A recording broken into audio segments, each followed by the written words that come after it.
Ma'am Mildred, okay na?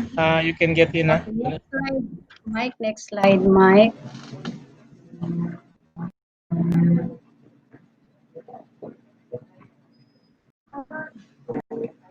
Pwede ba LO movie?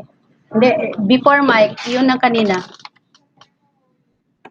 Okay.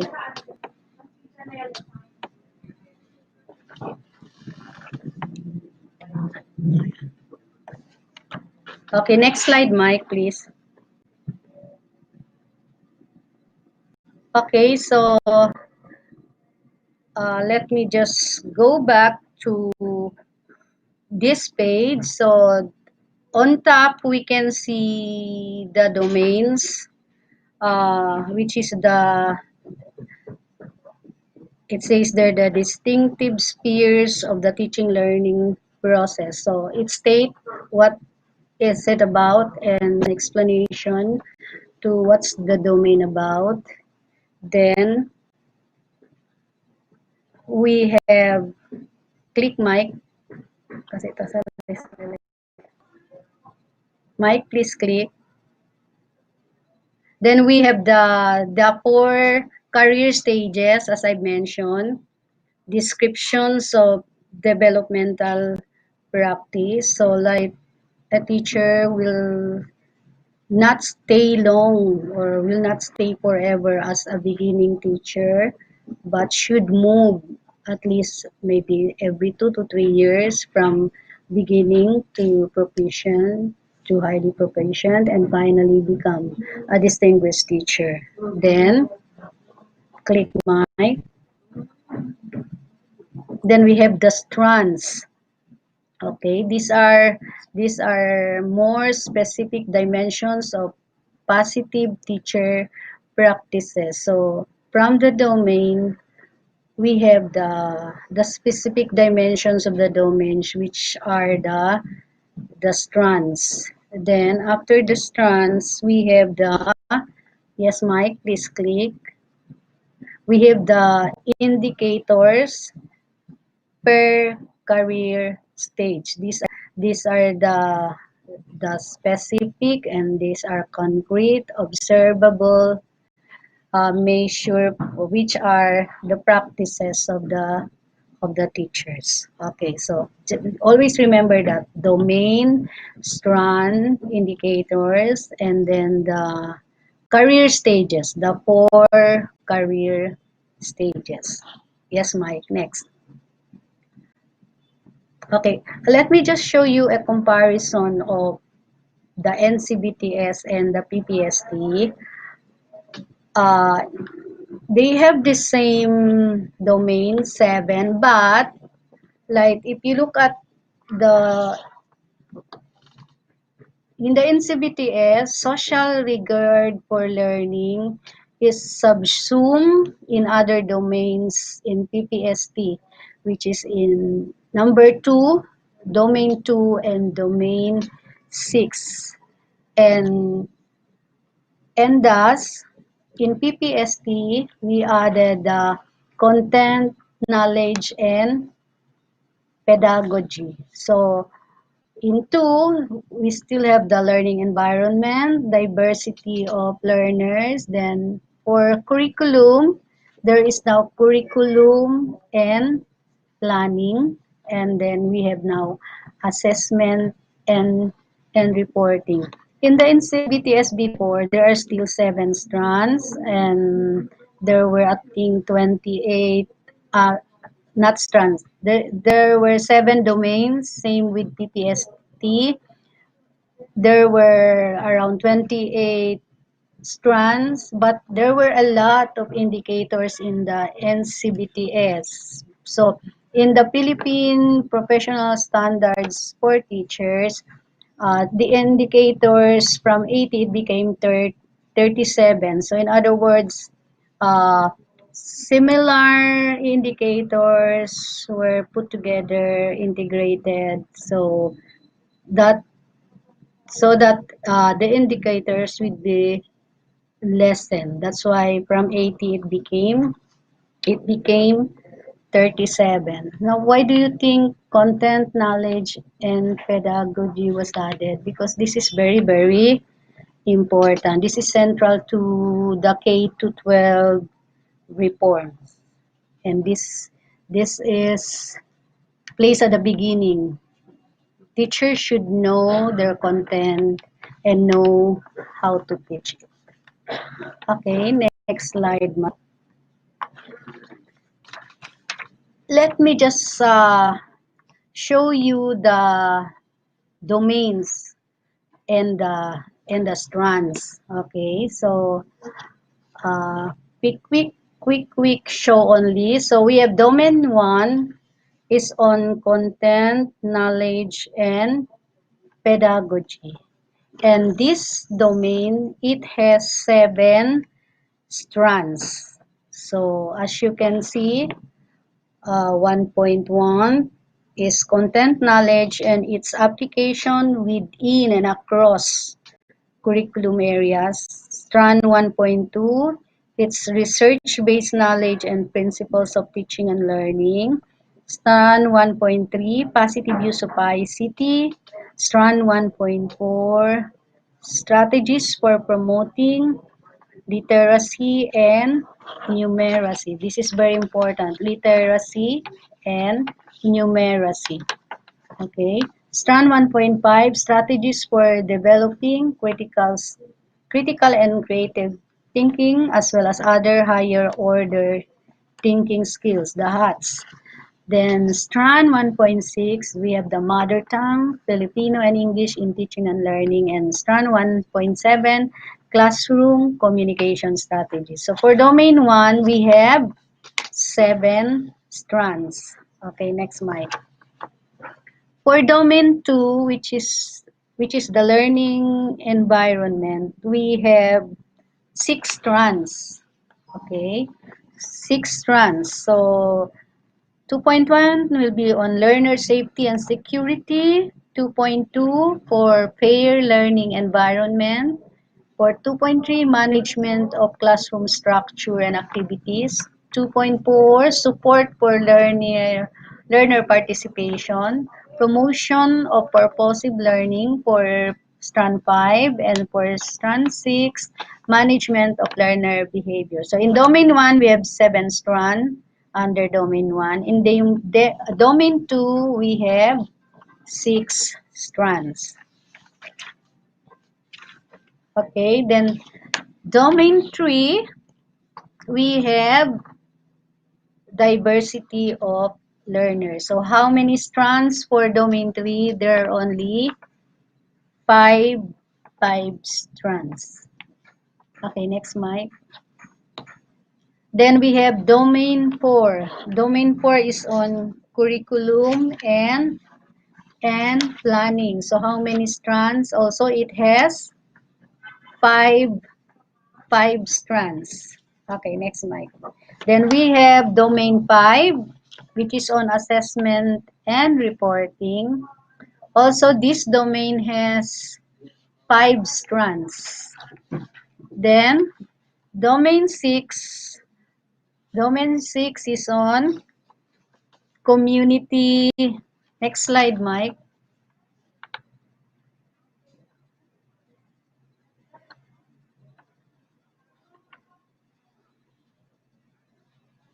Next slide. Domain 6 is on community linkages and professional engagement. It has only four strands. So included professional ethics, school policies, and procedures. And the last domain would be the domain 7. Next slide, Mike. Domain 7 is on personal growth and professional development. So there are five strands. So in summary, we have 7 domains and we have 37 strands. So domain 1 has 7 strands, domain 2 has 6 strands, domain 3 has 5 strands, Domain 4 has 5 also. Domain 5 has 5 also. And domain 6 has 4 and domain 7 has 5. So 37 strands. Okay, Mike, next. Okay, so the next slide would give us what qualities are expected of teachers based on these domains of the PPST. So, know what to teach and how to teach it. That would refer to domain 1. Then you have, as you can see, there are 7 qualities. Okay. So, maintain a learning focus environment related to domain 2. Be able to respond to learner diversity. Align with domain 3. And then you have plan and design effective instruction, which is on curriculum and planning. Then you have you as a teacher being able to use a variety of assessment tools to inform and enhance the teaching and learning process, which is on domain 5. So we should know what are the formative tests, the summative tests, when do we give the formative test, for what is the formative test, and for what is the summative test. And then, as a teacher, you're expected you are expected to be able to establish community relationships and uphold professional ethics. That's in domain 6. If you should be able to engage in community linkages, and then engage in professional reflection and assume responsibility for personal professional learning. So learning is a continuous process. Okay, so as to know what to teach and how to teach it. So the use of the mother tongue. It can be the mother tongue, English, Chavacano, Bisaya, or Filipino and English in teaching and learning. You should know what are or learn more strategies for promoting literacy and numeracy. Okay. Also, you should have the knowledge of research and more strategies for critical and creative thinking skills and more communication strategies. Okay, next slide, Mike. Okay, so this was mentioned, the 4 career stages, but what's the description of the 4 career stages of the PPST? So who will fall under, or who are considered as beginning teachers? These are the teachers who have gained the qualifications. So you graduated your BS Ed or BSE. Sometimes others, they are not a graduate of education, but they take up the professional education course. So beginning teachers are those who gain the qualifications, and they are recognized for entry into the teaching profession and are supported to reach career stage 2 within 2 to 3 years. So if you feel that you're a beginning teacher now, you should not be stuck up in that stage. The target should be from 2 to 3 years as a beginning teacher. You should be able to move to being a proficient teacher. So what's a proficient teachers?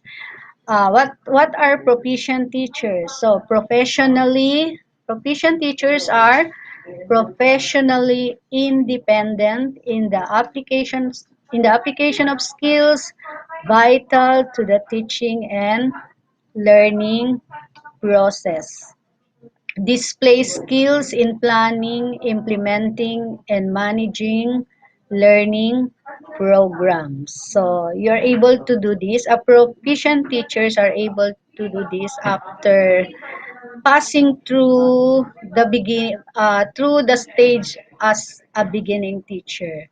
Then from proficient teacher, maybe after 2 or 3 years again, you can move to being classified as a highly proficient teacher. So if you are a highly proficient teacher, you consistently display a high level of performance in your teaching practice, and you already provide support and mentoring to colleagues in their professional development. That's why we have LAC sessions, and those who are highly proficient teachers, they are top to facilitate, to be resource speakers.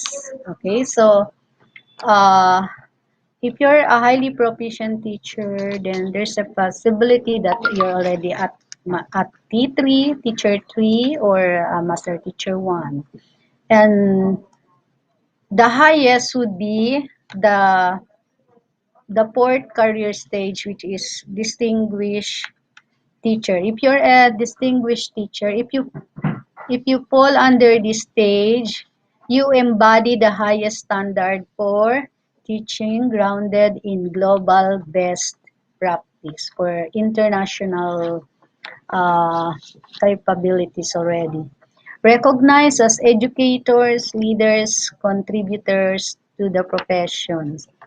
With these four career stages, we hope that a teacher will not stay long as beginning teacher.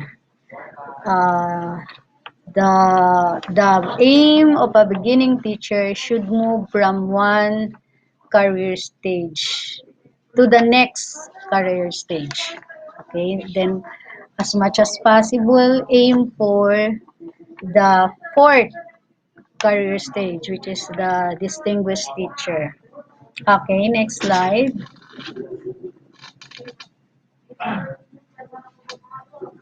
Okay, so let's just pause and think and reflect. What do you think of the career stages, the four career stages? And can you identify the career stage where you fit in at this point? Where do you think you fall? Are you in the first stage, in the second stage, in the third stage, in the fourth stage? So you assess yourself because it's only you who can answer. If we feel like we are still in the beginning, then don't be sad, no worries. That's why the PPST is here. You are here with the DepEd, so you will be supported by these standards to be able to move to the next level of the career stages. Okay, next Mike. So why are these career stages important? Why do we still have to have the four four stages? Why? Because this is anchored on the principle of lifelong learning. The PPST recognizes the significance of a standards framework that articulates developmental progression as teachers develop, refine their practice, and respond to the complexities of educational reform. So we have these four career stages so that teachers can be developed. It says there articulates developmental progression. it's really true that when we start as a teacher, we still need more training, we need assistance, we need more help. And I think even if we stay already in the profession for quite a long time, we still have to improve. We still have to develop more, not only for ourselves but for the learners. Okay. Also, why are career stages important? Next slide, Mike. So, why it is important? Yung mga arrow there, the first arrow would refer to the beginning teacher, then the last exemplary practices. So, why? It is it is valuable to have signposts along the way to help identify progress. As a teacher, we ourselves should be able to reflect if we are improving, saan na tayo, where are we moving forward? So if we are moving forward, good. If not, then we have to do something. Also, teacher click mic. Teacher quality stages are developmental in nature and exist on a quality continuum. Kaya nga, lifelong learning, continuous development and improvement. And this is about teachers. This PPST is for teachers. It's about you, teachers. It's not leadership roles such as the principals and supervisors. Okay. Next slide, Mike. So what are the implications of career stages?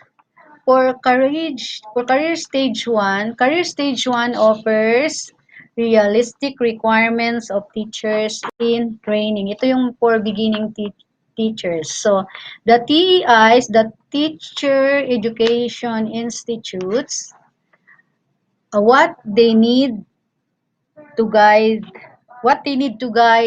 the design of teacher education, yung mga pre-education teacher natin, yung pre-service teacher. So, they need to guide the design of teacher education programs and judge pre-service teacher quality.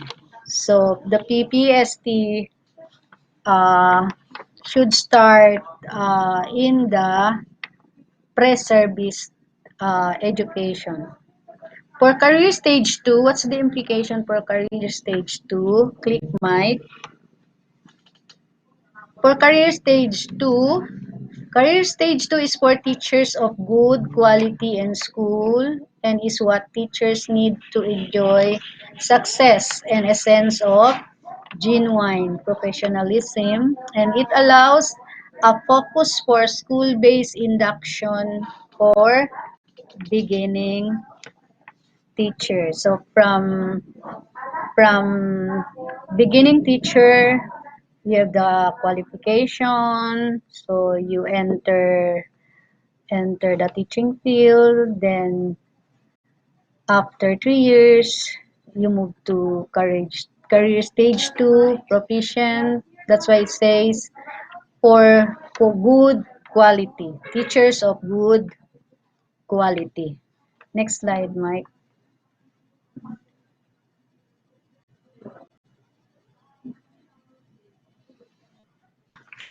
Slide. So for career stage 3, allows a focus on high quality teaching, and you're able to do, if you're under this stage, you're able to do mentoring. You're able to assist the beginning teachers. That's why mentoring, which is a defining characteristic of a profession where established practitioners exercise responsibility for the development of their peers. So you have that if you fall under this stage, you have that responsibility to also mentor other teachers to assist other teachers for their development as a teacher. Okay, next slide. Click mic. And then if you fall under implication of career stage 4, if you fall on this stage, meaning you already show exemplary teaching and is recognized as a leader and mentor in teaching and in curriculum. So with this four, uh, we as a teacher you should aim to move up to the last career stage as much as possible. No one should be left in the beginning stage. Okay, that would be very nice if everyone, after how many years of teaching, will move to the higher next level of the career stage. Okay, next Mike.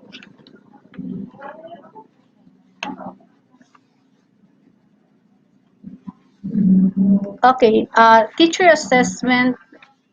assessment is based also on the PPST, and let me just show what are the tools used in the assessment. So this is in use already. So we have the COT, we have the classroom observation tools, we have a different tool for the master teachers, and we have a different tool for teachers 1 to 3.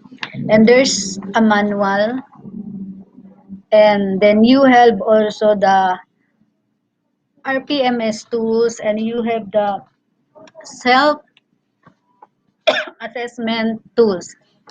Everything starts with the self assessment tools, which should be uh, answered by each teacher in the field. Okay, all these are available. They are downloadable in the schools. They are available also. You can ask the school principal where you will be assigned. Okay.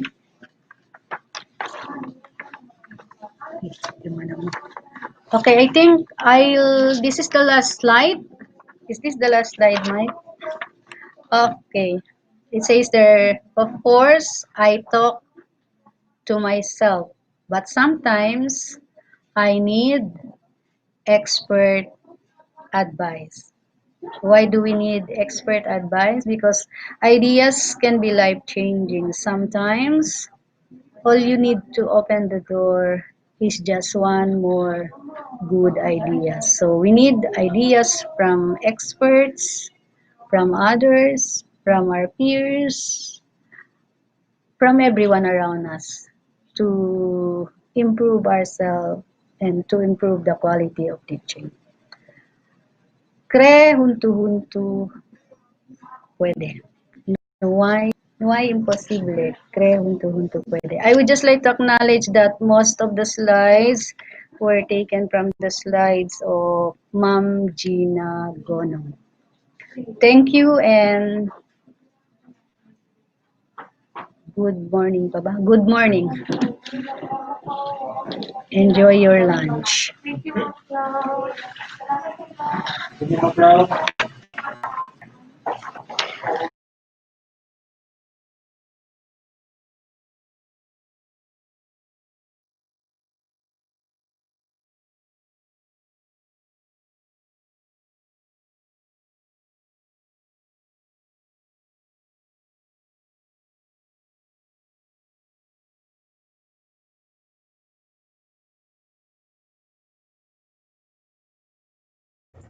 Hello, Ma'am Rose.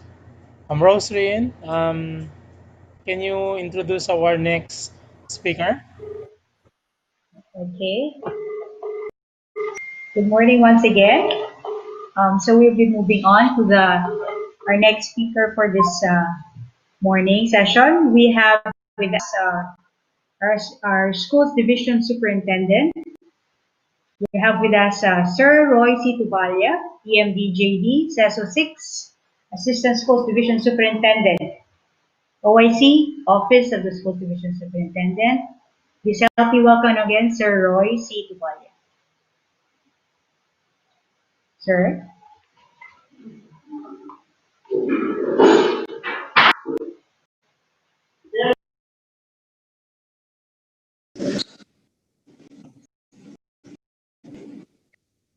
Okay.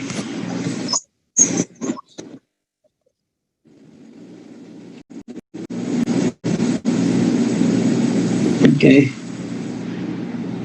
Welcome everyone to my lecture. This time I'm going to share with you, I will make you understand what is strategic management. Actually, the title that was given to me, strategic management system, is somewhat like not aligned with what I am lecturing to you today. But nonetheless, I am going to tell you about, in simple terms, no, I'm going to introduce to you what is strategic management and what is strategic planning, and how is this going to relate with your responsibility, either as a teacher, either as an administrative officer, or administrative assistant, or any other teaching or non-teaching uh, personnel. So to start with, please uh, let us first start with something like this. Okay, so please take note that I will be using my pencil app so that you will see my screen. Okay, now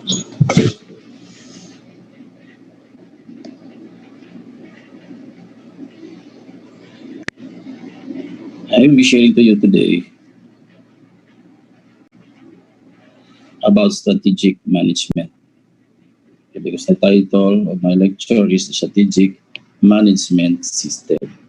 But before we are going to discuss about strategic management system, let us first start about strategic management. Strategic, our topic for today is strategic management. That's what I am going to tell you about strategic management. What is a strategic management? It comes from the word strategy. Okay, strategy means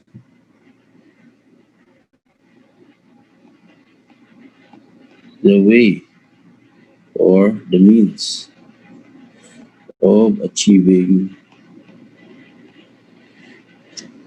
a particular end. Okay, let us apply the definition of strategy first. Then, what is management? Management is doing things for other people.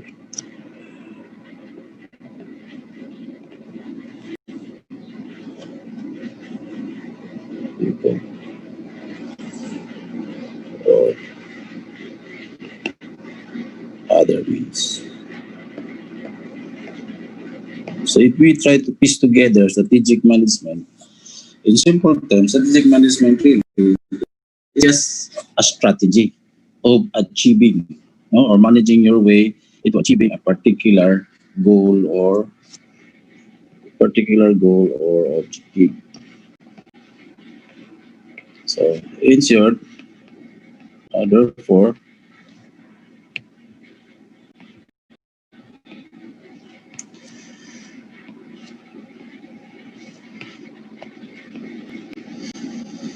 strategic management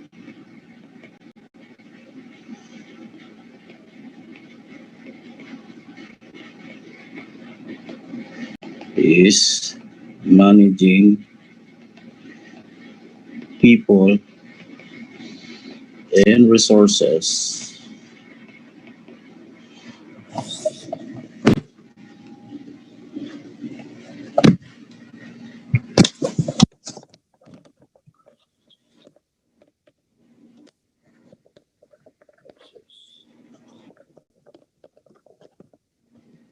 to achieve particular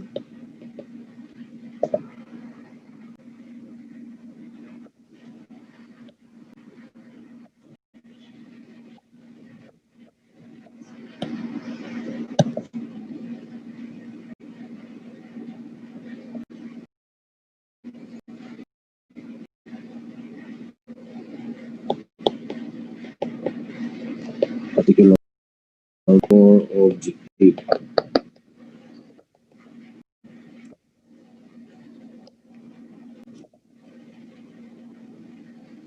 It is also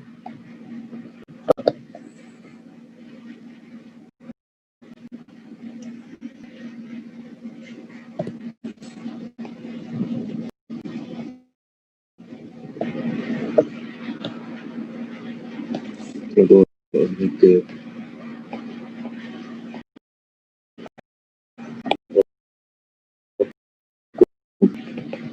with a mandate. Now, that is okay. Okay, strategic management is managing people, resources to achieve particular goal or objective or comply with a mandate, not the Department of Education. The, before we go to strategic management of Sambuanga City, what is DepEd? DepEd is Department of Education. Then what is the mandate of DepEd? The mandate is DepEd is provide quality and accessible education to all. We need to say no one is excused. There is no discrimination. That is the main mission of the Department of Education. Now, with the current development, it has been expanded. Okay, not only will it provide quality and accessible education to all, but with the current development, especially with the result of the PISA, wherein we we realize that we have not yet fully attained quality education. So that is why it has been expanded not only to provide quality education, but that quality education that is provide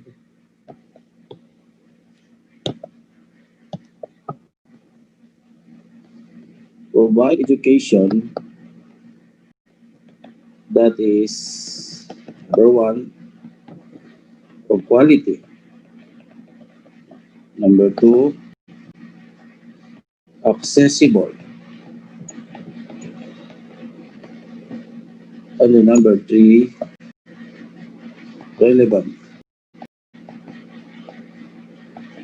and then number four liberating.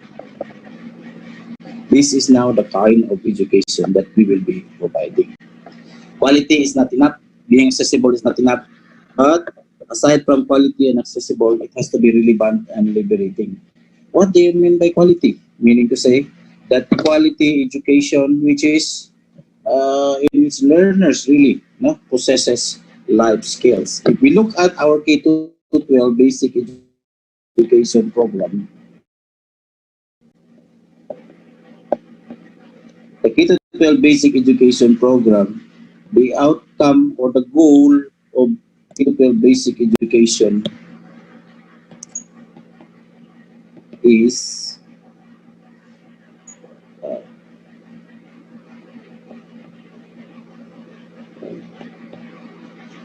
learners who are lifelong. So the goal really is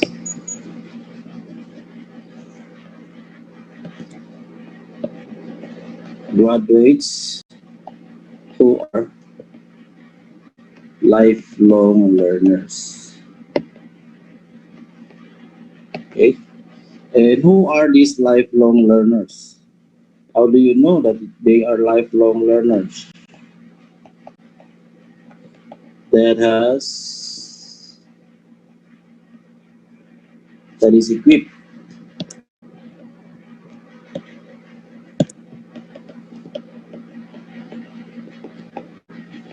with life skills. What are the life skills? Life skills such as technological skills,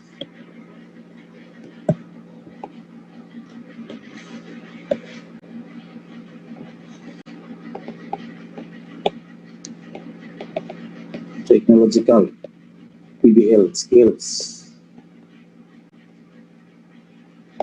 ICT skills, interpersonal skills,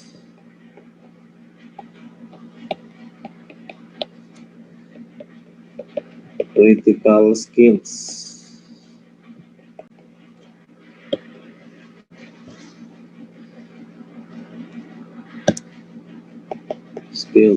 among others. Okay, now, so you see, what is the most important thing here is the mandate of the Department of Education.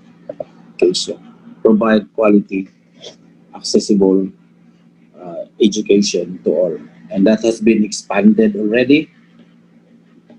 That quality education that is quality, that education that is of quality, accessible, relevant, and liberating. Okay?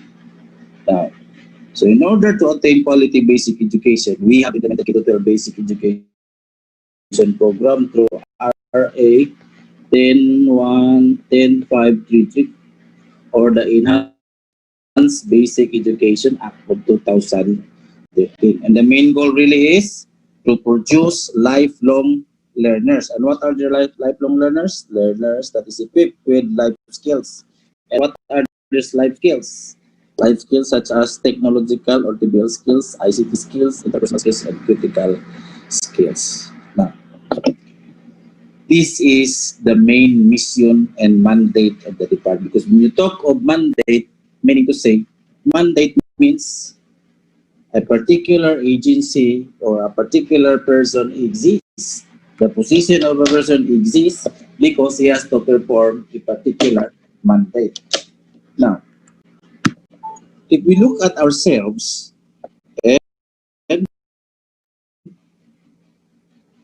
relate ourselves, now how do we relate ourselves to that mandate? How to relate ourselves to the mandate? What is the mandate?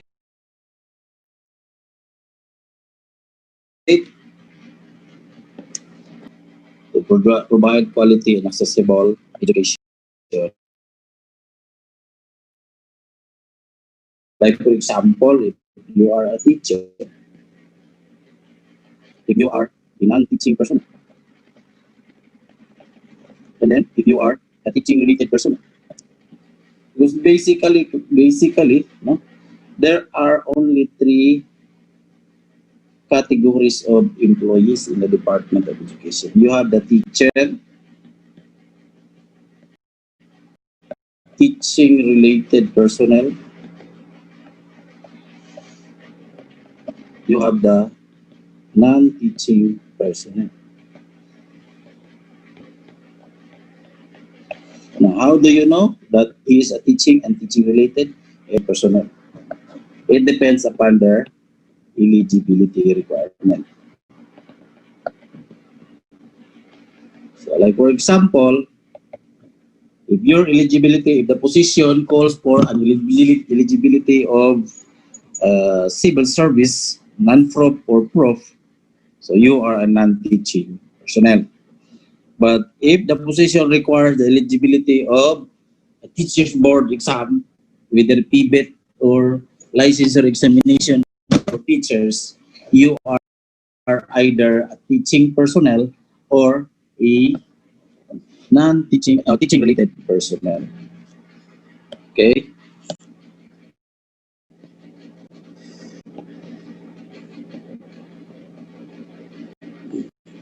Okay. Uh, each of them has its roles and functions.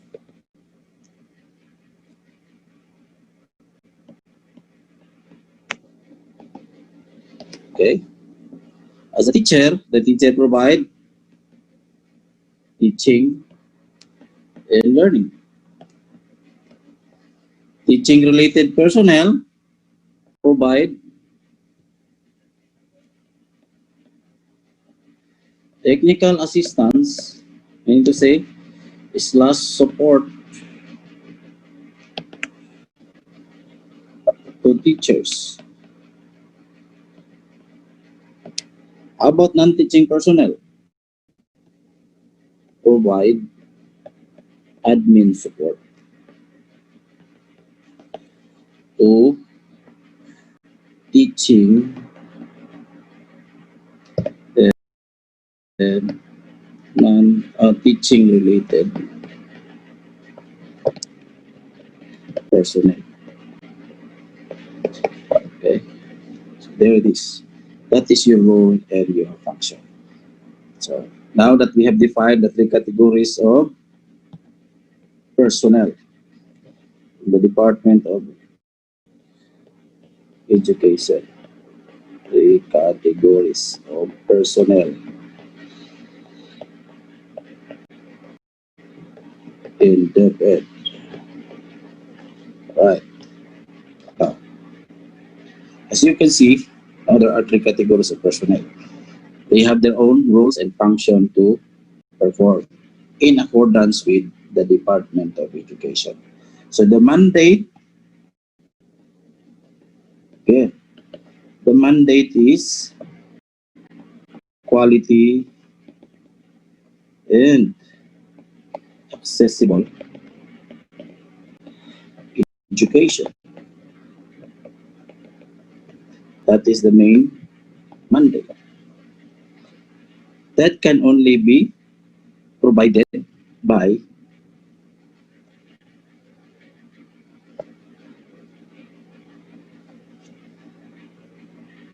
teaching and teaching related personnel.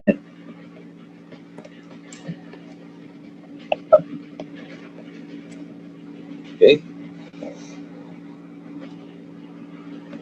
so this one.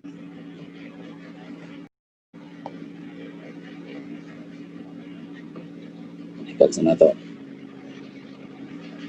So that's the mandate of the Department of Education. Okay. So the mandate of quality basic education, all of us support that one. All of us has to perform quality basic education. Okay, let us look at quality education in this picture.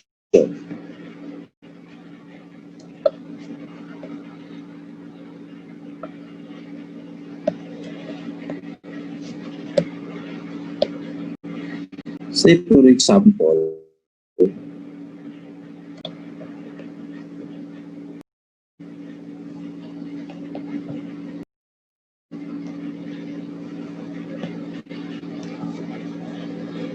this one here is education. Okay, that is quality,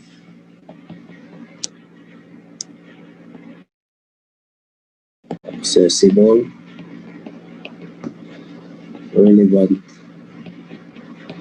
and liberating. Okay, and you have here the teachers.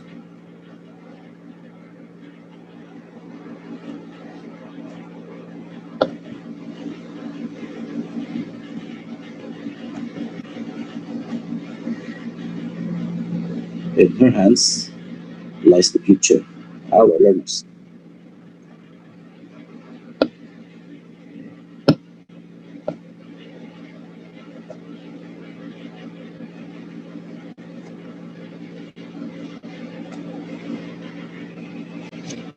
Okay, now,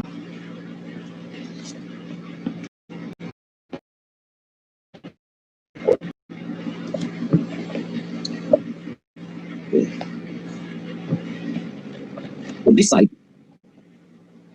are the teachers. On this side is quality education. There is a huge gap between the two of them.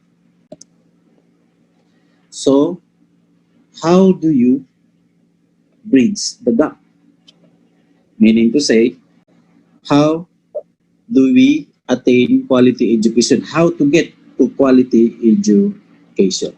We need to have a plan. What is that plan? Strategic plan. And then how do we implement a plan?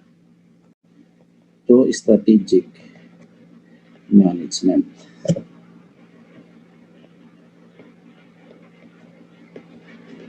Okay.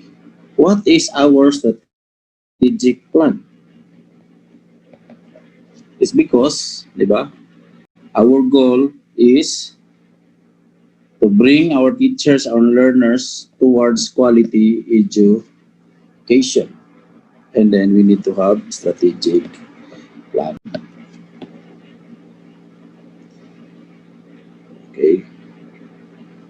It does not talk about person, strategic management. Strategic plan,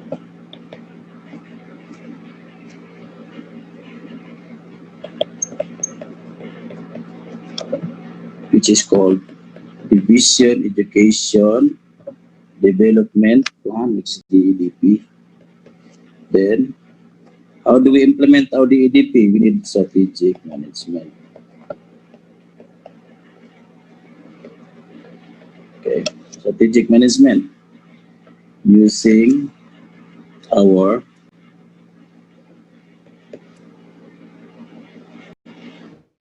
programs, policies, programs, projects, and activities.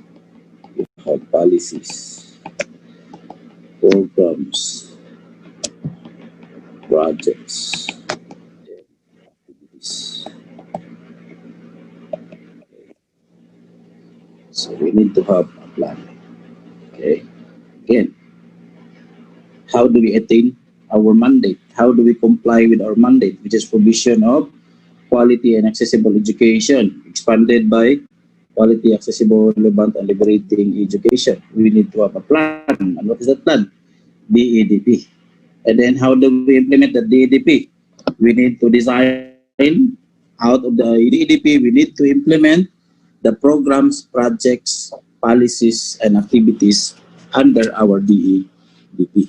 And each one of you, teaching personnel, teaching related personnel, and non-teaching personnel, has a different role to play. Now, when it comes to quality education, the most direct person who can fulfill the mandate of quality and accessible education are the teachers. Why? It is because the teachers are the ones directly in contact with our learners. Because there can be no quality education if our learners do not learn.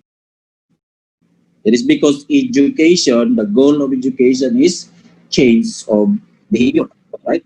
So, yan. So, the only person responsible of doing that and has the most direct contact with our learners, meaning to say they are the bringers of quality education, are the teachers. And where do we situate our principals? The principals are indirectly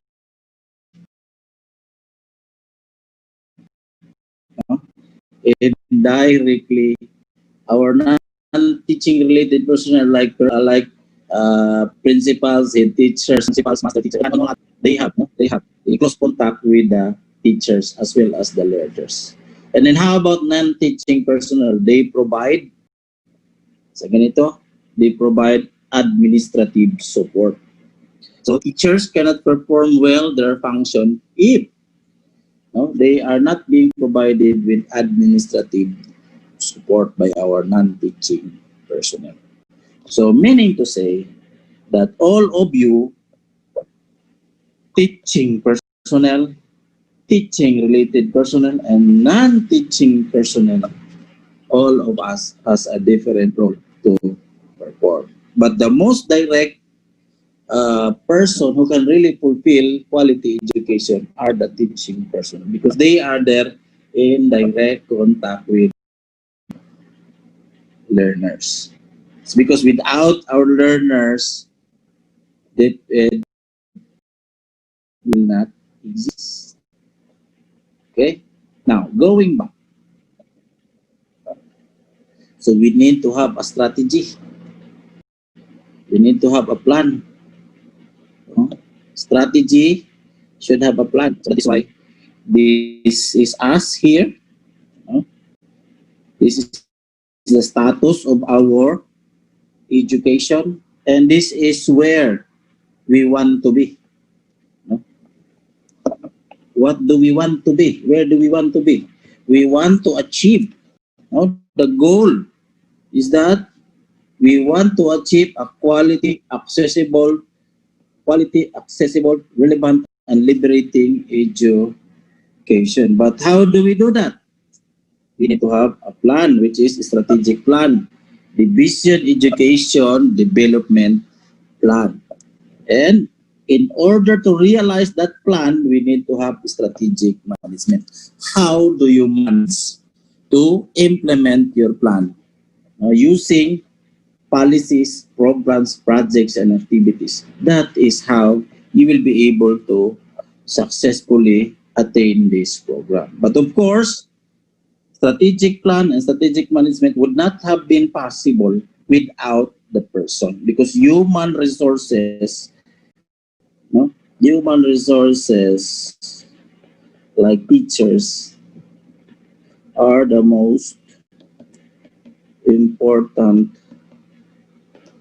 resource of an organization.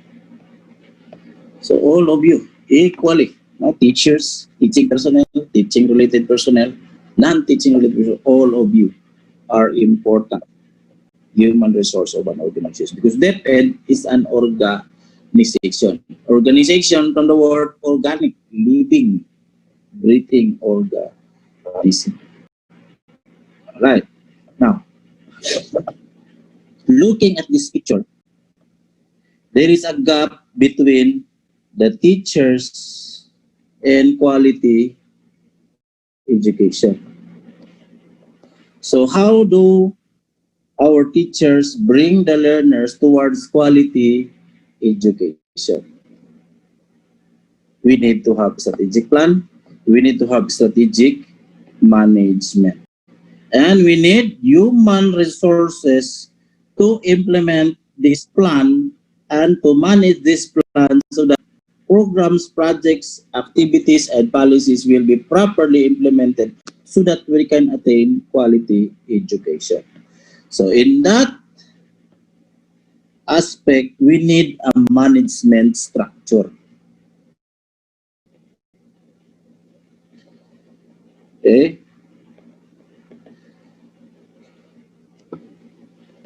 Because without management structure,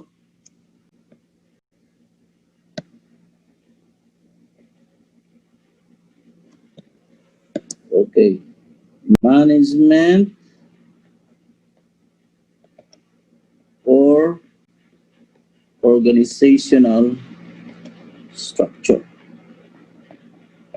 Okay. Now, who are in management? Of course, the sports division superintendent, the assistant, the two the heads, the two chief of the functional divisions. And then we also have the heads of the the components, right? So as you can see, you need you need to have a plan in order to achieve a particular goal. So education, that is quality, this is our goal. Okay. Muna atong goal. This is the organizational goal. Right? Then we need to have a plan. We need to have management, and then we need to have human resources in order to implement this one. That is why we need management organizational structure. Okay. Here is how it works. We are implementing now the 4 by 4 management structure, management or organizational structure. Here is how it looks like. Imagine, no, we cannot get from this point going there, no, without any, uh, we need to bridge the gap between the two, right? So how do we bridge the gap? Of course, we need to build the bridge, all right? So you have here, we need to build foundation, because for every bridge, there has to be a foundation.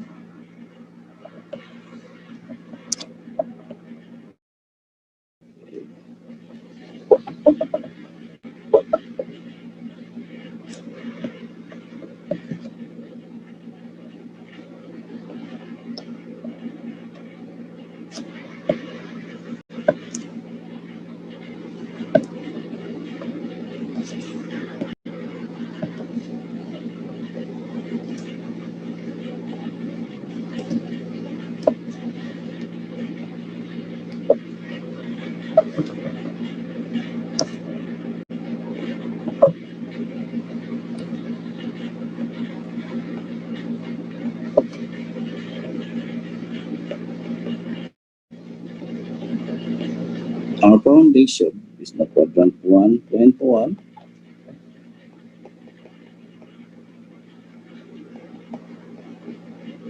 quadrant 1.2, quadrant 2.1, and quadrant 2.2. This is our field management structure. Then, of course, in order to bridge a gap, we need to build pillars or piers.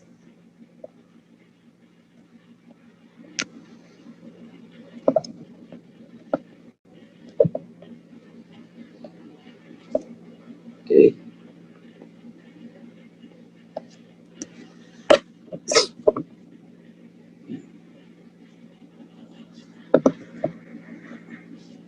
Okay. This is what we call, we have the two functional divisions, the CID, curriculum implementation division. SGO, we have the school governance and operations. These are our main functional divisions. And then for our approach, as a management approach for Zamboanga City, we added, no? Aside from the two functional divisions, we added two. We have the admin support component.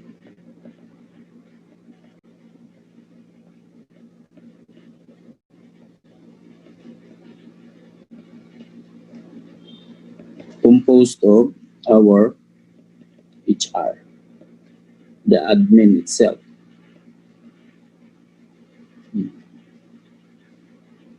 the supply, the General Services Office. How about the CID? You have the IPS, you have ESDSS, then you have the LRMDS. How about our SGO? You have the Planning and Policy and Research. You have the HRTD, Human Resource Training and Development, which is now currently running our training. And then we also have the ESD, Education Support, no? Engineering and sa ESD, sa engineering niya siya. We have BRRM. We have YFD. How about this one? This is Finance Support Services, composed of accounting and budget, which is andyan ang book keepers as well as our disbursing officers. Okay. Now, we now have the foundation, which are the quadrant composed of districts and school clusters, which is the field management structure. This one is the four pillars. They compose the SDO management structure.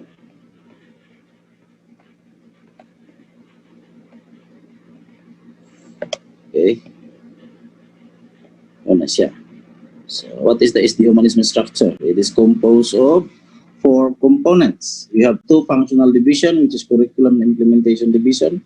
We have SGO, school governance and operations, and we also have the FSC, which is finance support services, and we also have the AAC, which is the admin support component. Now, what do we need in order for us to help our teachers bring our learners towards our goal, which is quality education? Only with the foundation and the pillars, it is impossible. So, as we said, we have our plan, which is the programs, projects, and activities. But what we need are people, human resources in order to implement this plan. So, we need to have a bridge deck, okay, so that our teachers and our learners can safely pass through this gap going to our goal, which is quality education. Okay, so who are these people? They are our human resources. Ito dapat.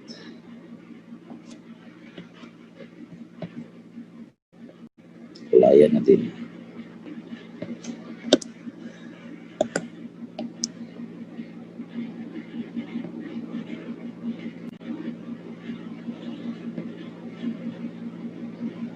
Okay, they are the human resources. Who are they? Teaching related personnel.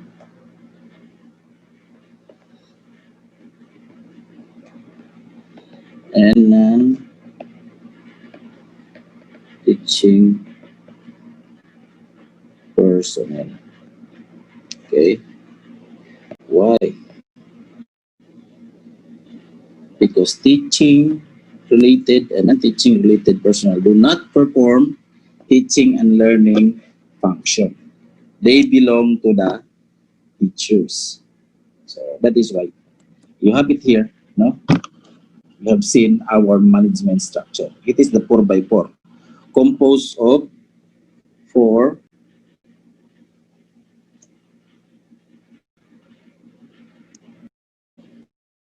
components, namely the SG group, the CID, the finance services component, and the admin support component. And then the counterpart are our quadrants, which serves as satellite offices of the SDO. Okay, there you have it. Okay, now as we said, now each of us has a role to perform. For teachers, they provide teaching and learning.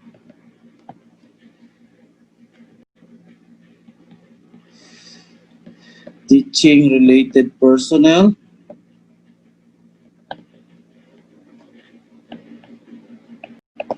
provide support and assistance to teachers. Assistance in a form of trainings, coaching, mentoring, etc. to improve their teaching competence. Okay?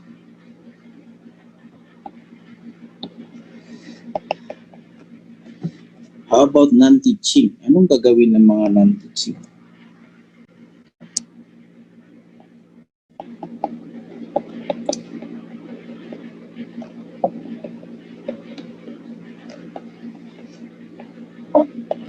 Provide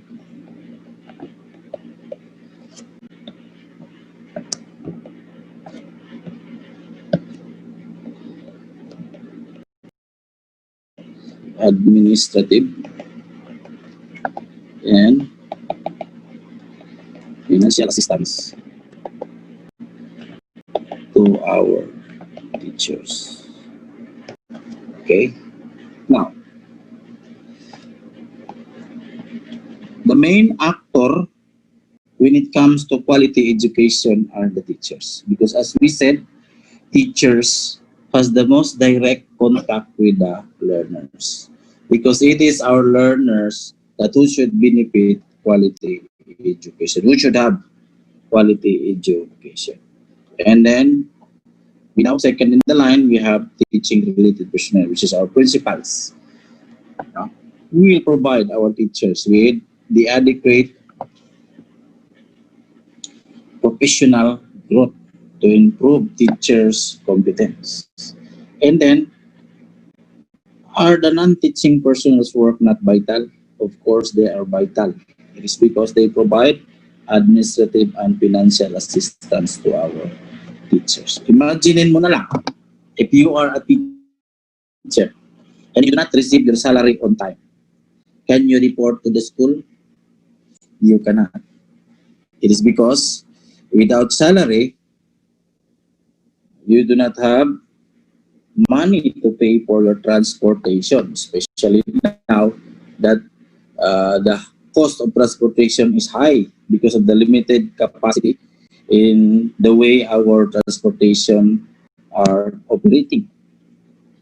And then you do not have food to eat, no, to feed you and your family. It's because teaching is not only a profession, but it also at the same time a livelihood. Okay. Now, how about if you have been working for quite a long time and you have accomplished a lot, but because of the laziness and incompetence of our non-teaching personnel, especially in the HR, if they do not do their work diligently, then what will happen to the teachers? Teachers will tend to be demoralized. So that is why non-teaching personnel, especially the HR as well as others, is really vital also for the teachers to perform their job well. Okay? So as I said, and I keep on emphasizing that the teachers are the most important personnel of the Department of Education. Because only through them that there can be quality education. Without the teachers, there will be no quality education. So all the rest, teaching related and non-teaching personnel should support the teachers. Because as we see in this picture, you have here on this side the teachers, you have here on this side quality education. Only the teachers can guide our learners towards quality education. But the responsibility of the teachers will not be performed unless we bridge the gap. And what is that gap? That gap is composed of human resources, both teaching related, which are the principals, head teachers, TICs, and also the non-teaching personnel. And then supporting them beneath are the management structure of the SDO, the 4 by 4 management structure, and in the field, personnel organized into quadrant management structure. Okay, so I will be showing to you the management structure of DepEd Zamboanga City. That is how it works. No, all of us should be mindful of the work of the teachers. As much as possible, we should remember that anything that we do will always affect the work of the teacher. If you are in charge of payroll, it will affect definitely the life of the teacher. It can make it easier or harder on the part. If you are a bookkeeper not doing your work diligently, so meaning to say the MOA does not get liquidated on time. So it will affect also the work of our teachers. If you are an administrative officer, hard to perform HR services, and you are being asked to follow up on the loyalty of the teacher, to process the claims of the teacher, and you are not doing your job well, it will also affect the teacher. It will always affect the goal. So in short, no, gaano man kaliit ang trabaho mo, may epekto. Okay? You must have heard the song, Tuldok. Ang tuldok ay may salaysay. Okay?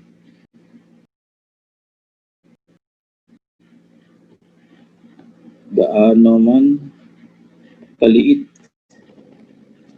ang trabaho mo, may epekto. Halimbawa, ito isang tela. Tapos may tuldok dyan. Do you see the tela? What do you see? Do you only see the tuldok? That's how our work affect the entire organization. Okay? So enough with that. I will be showing to you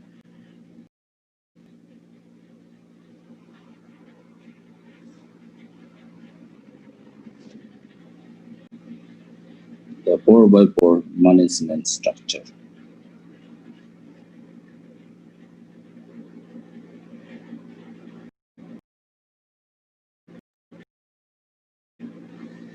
Here is how it looks like. As you can see in the picture, you have there business.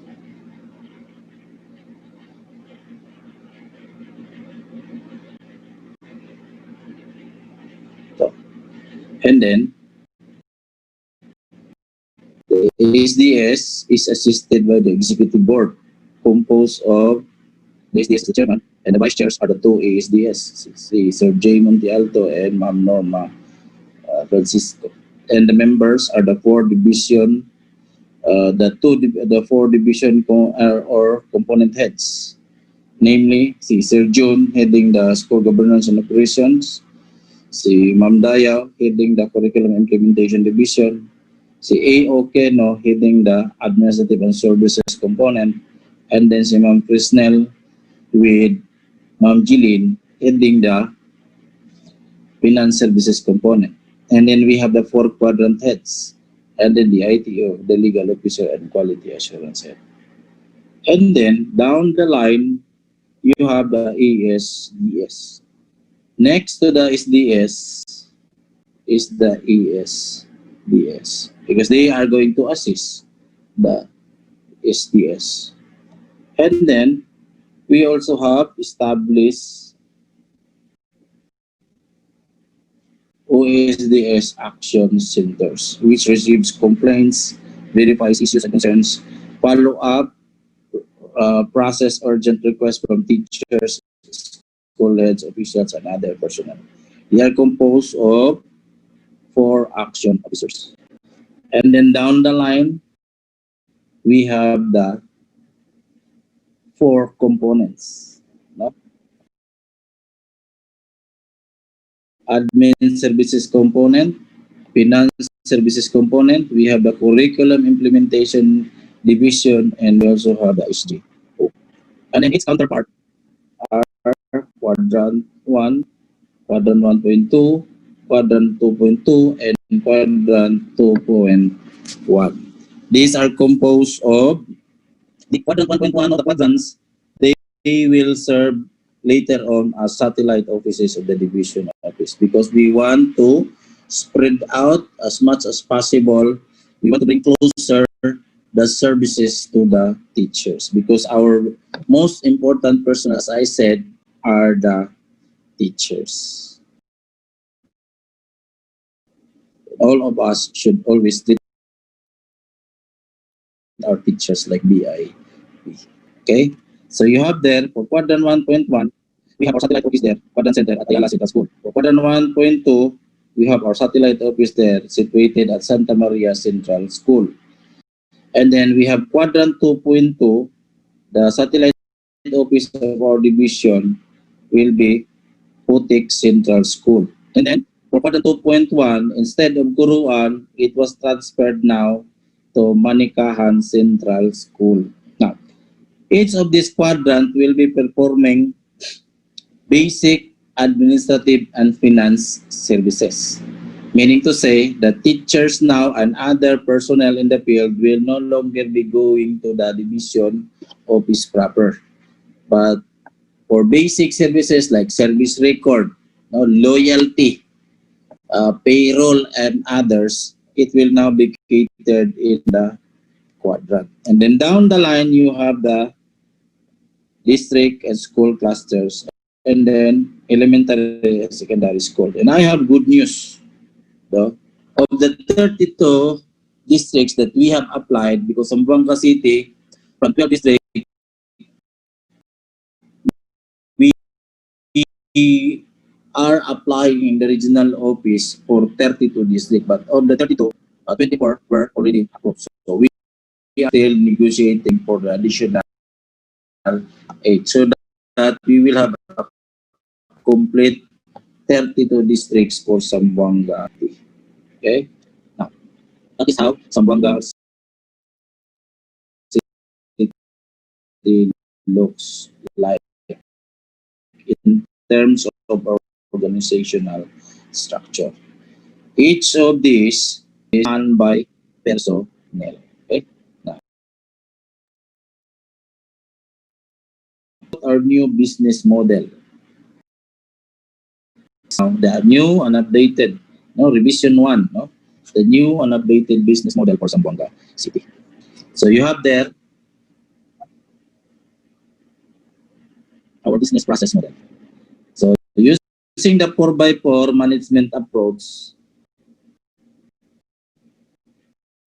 you have here quadrant system composed of the four quadrants 1.1, 1.2, 1 and 2.2, which serves as satellite office of our division office to perform or to provide services. Now, it is also it has a counterpart in the division office proper, which is the finance services component, composed mainly of the budget and accounting. And then we also have the administrative support component, composed the HR, the general service, as well as the supply. And then we also have the SGOD, School Governance and Operations, composed mainly of the HRTD, the SMME, School Management and Monitoring. And then we also have the supervision. We also have the planning and research. And then we also have the youth formation division, and we also have the engineering. And then we have the CID, composed of the chief, headed by Ma'am Dayaw. And then the education program supervisors in charge of every subject area.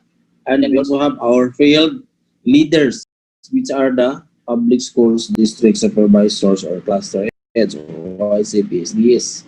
And then the process is all of these quadrants, the satellite offices of the division, as well as the division office proper, always support the processes. And now our main process is called curriculum implementation. Why is it our main process? It's because curriculum implementation is the main mandate of the Department of Education.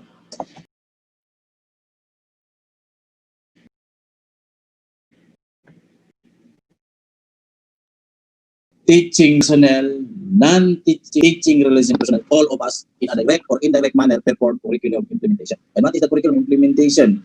Provision of education that is of quality, accessible, relevant, and liberating. And we have the public processes. And then the output, resource management process. And then the result of which, in anything that we do, we evaluate, and then we need to continue to have continuous improvement. It is because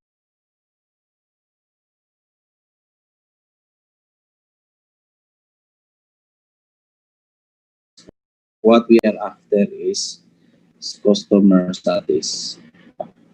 And then we have the line. We are like a ship, which has a sail, binta. Of course, we have the input customer requirements and the party. And then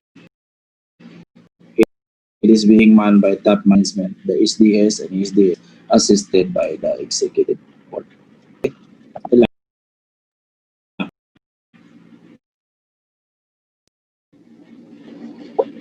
In anything that we do, kamating, tama. And then let us do it immediately with a sense of urgency. Okay? Of course, our work is filled with challenges as well. No? It's not a walk in the park. But one thing is sure, that we can definitely do it if together we work with each other, if we cooperate. That is why we stand by our service slogan, which is no hay cosa imposible. Pre, junto, puede. In English, nothing is impossible. Believe together. God bless everyone.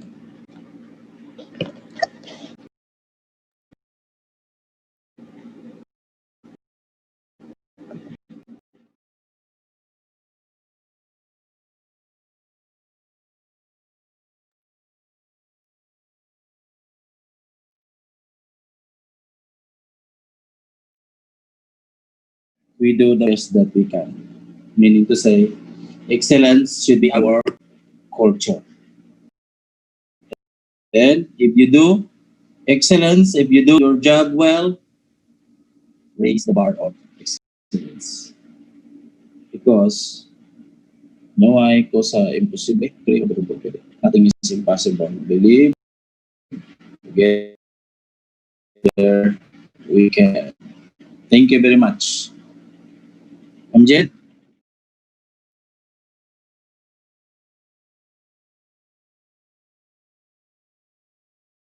To our schools division superintendent, Sir Rosie Tubaya. Sir, thank you very much. So we're done with our morning session.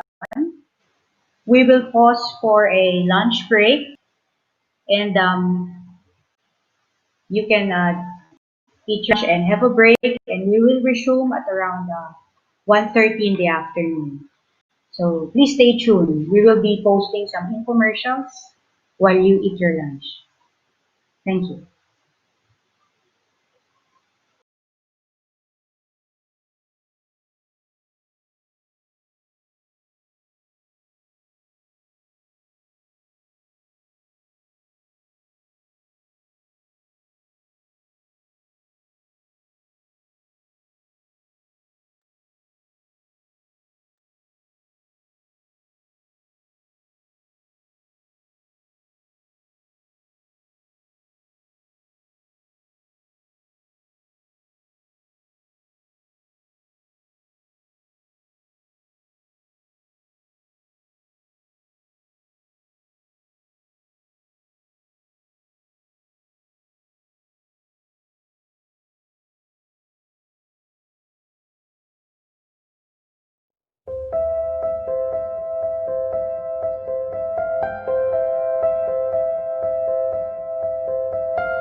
This is the chance to learn, let's brighten the day. With you the journey will continue. Yes, to education, we are reaching to you.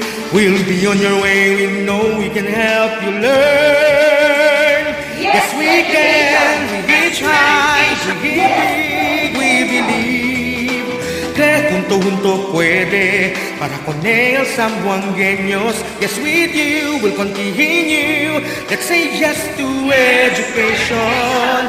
Cree junto puede. Para con él sambuangueños, yes we can reach high, dream big, we believe. Cree junto puede. Para con él sambuangueños, yes with you will continue. Let's say yes to education. Cree junto puede. Para con él sambuangueños. The long roads, the mountains high, the challenging seas will reach out to you. We'll do it, we'll bring it, we'll guide you on your way. Yes, we can reach high, dream big, we believe. Cree junto puede. Para con él sambuangueños, yes, with you will continue. Let's say yes to education. Cree junto puede. Para con él sambuangueños. Cree junto puede. Para con él sambuangueños.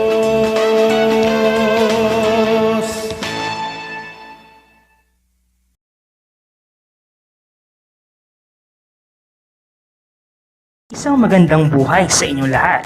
Sa videong ito ay ating aalamin kung paano nga ba natin ma-access o magagamit ang DepEd Commons ng Department of Education.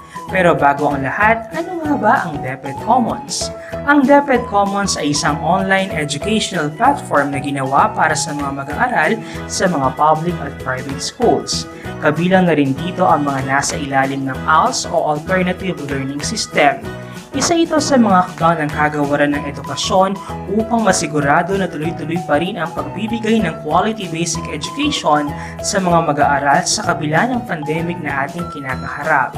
Ang online platform na ito ay naglalaman ng mga iba't ibang interactive activities na pwede nating sagutin o pwedeng sagutin ng mga bata habang sila ay nasa community quarantine. Para magamit ang DepEd Commons ay kailangan natin magbukas ng browser. In this case, ang aking gamit sa aking cellphone ay ang Google Chrome. Pwede nyo rin gamitin ang inyong mga laptop o tablets. Sa search bar ay tatype natin ang DepEd Commons. I-click lamang ang unang lalabas na site at mapupunta na tayo sa interface ng DepEd Commons. Makikita dito na free lamang ang access na ito kung ikaw ay mobile subscriber ng Globe, TM, Smart, Sun, and TNT. Pero nakanote din dito na links on the DepEd Commons page that require you to access the internet outside the Commons domains is beyond this coverage and may incur standard data charges. Next step ay kailangan natin i-fill out ang mga sumusunod na detalye. Select your school kung public or private. Then i-type ang pangalan ng iyong school. Siguraduhin tama ang spelling nito para madali mo itong mahanap.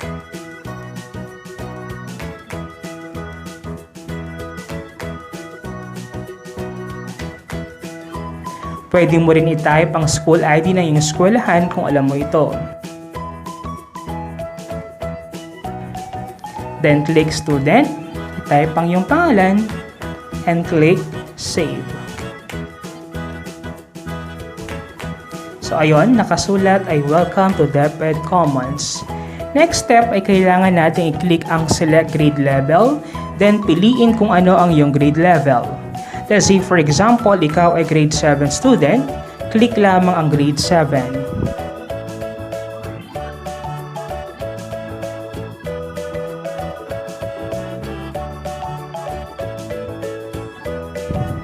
Pagkatapos nito ay lalabas ang mga subjects under grade 7. Mapapansin na meron mga numbers sa tabi ng bawat subjects. Ito ay ang bilang ng mga resources na available sa bawat subjects. Kung 0 ang nakalagay, ang ibig sabihin nito ay wala pang available na resources sa subject na ito. Let's click Science. So as you can see, meron dalawang resources na makikita dito. Ano ang pinagkaiba ng Go to Link at Download File? Kapag pinindot mo ang go to link ay mapupunta ka sa isang site para magamit yung learning resources na iyon. In this case, kapag pinindot natin ito, mapupunta tayo sa online game na Quizzes. Ito ay naglalaman ng mga tanong about sa 4th quarter lesson sa science.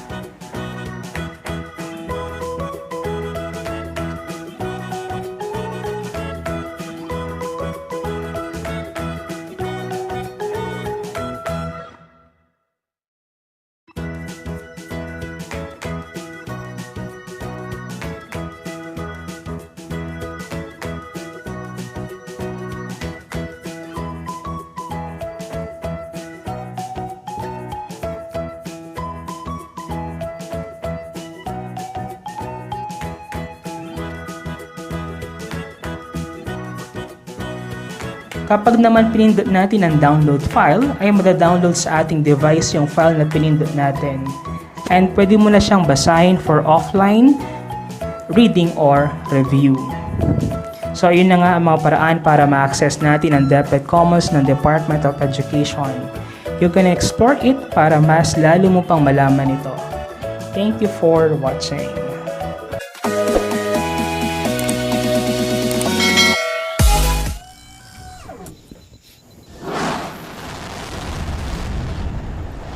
Hi everyone, Teacher Dong here and welcome to Literacy Corner.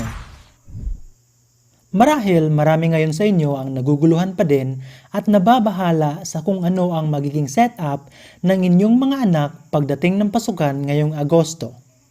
Don't worry dahil sa video na ito ay pag-uusapan natin ang iba't ibang learning delivery modalities na binanggit ng DepEd kamakailan lang.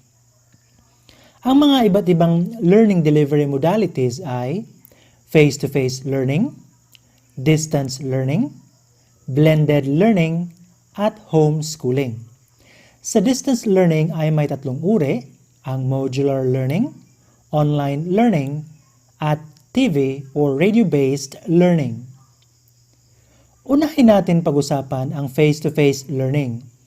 Ito ay ang nakagawian ng setup ng inyong anak kung saan si teacher at ang inyong anak ay nagkaklase sa iisang physical na classroom. Ngunit, kamakailan lang ay pinalnang sinabi ng Pangulo na walang mangyayaring face-to-face learning ngayong Agosto. Ibig sabihin ay hindi po kailangang pumunta ng inyong anak sa paaralan. Pag-usapan naman natin ang distance learning. Ang unang uri nito ay ang modular learning. Sa modular learning ay bibigyan po ang inyong anak ng module. Ang module ay isang self-learning material. Ibig sabihin ay nakadesign ito na kayang magawa ng inyong anak nang siya lang sa sarili niyang oras. Kung meron po kayong computer o tablet, pwedeng ang module na ibibigay sa inyong anak ay electronic ang format. Kapag naman wala kayong computer o tablet, ay ang printed na module ang ibibigay sa inyong anak. Makipag-ugnayan lang sa paaralan ng inyong anak kung paano makukuha ang mga modules na ito. Ang sunod naman ay ang online learning. Ang online learning ay kailangan ang computer o tablet o smartphone at internet. May dalawa itong uri, ang synchronous online learning at asynchronous online learning. Sa synchronous online learning, ay sabay na magla-live call ang inyong anak at ang teacher gamit ang computer o tablet o smartphone. Para itong normal na klase pero sa online nga lang. Sa asynchronous online learning naman ay hindi na kailangan na sabay mag-online at mag-live call sa teacher at ang iyong anak. Gagamitin lamang ang computer at internet para makakommunicate sa isa't isa sa teacher at ang inyong anak para mabigay at makuha ang mga learning materials. Ang TV o radio-based learning naman ay mag-aaral ang mga bata sa pamamagitan ng TV at radio. Dito ay kailangan na nakagabay kayong mga magulang. Kung sa tingin ninyo ay hindi nyo kaya, mas mainam na makipag-ugnayan sa paaralan ng inyong anak para kayo ay maturuan kung paano makatulong sa pagkatuto ng inyong anak. Ang susunod naman ay ang blended learning. Ito ay pinaghalong distance learning at face-to-face learning. Ngunit, dahil hindi na pwede ang face-to-face learning, ang blended learning ay distance learning na lang din. At ang panghuli ay ang homeschooling. Dito ay ikaw mismo na magulang ang magtuturo sa inyong anak gamit ang mga learning materials na angkop sa inyong anak. Ngunit, kailangan muna na kayo ay magkaroon ng nararapat na pagsasanay bago makapagturo. Makipag-ugnayan muna sa paaralan kung ikaw ba ay kwalipikado na mag-homeschooling. Ngayong alam nyo na ang different modalities, patuloy lang na makipag-ugnayan sa paaralan ng inyong anak upang inyong malaman ang nararapat na paraan para hindi matigil ang pag-aaral ng inyong mga anak habang wala pang vaccine para sa COVID-19.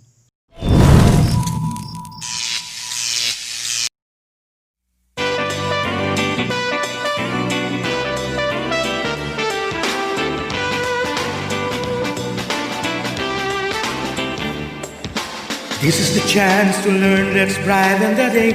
With you the journey will continue. Yes to education, we are reaching to you. We'll be on your way, we know we can help you learn. Yes we can, we reach high, we hit big, we believe. Que junto puede, para con él sambuangueños. Yes with you, we'll continue. Let's say yes to education. Cree junto puede, para con él sambuangueños. Yes we can, reach high, dream big, we believe. Cree junto puede, para con él sambuangueños. Yes with you, we'll continue. Let's say yes to education. Cree junto puede, para con él sambuangueños. The long roads, the mountains high, the challenging seas will reach out to you. We'll do it, we'll bring it, we'll guide you on your way. Yes we can, we reach high, dream big, we believe. Cree junto puede, para con él sambuangueños. Yes with you, we'll continue. Let's say yes to education.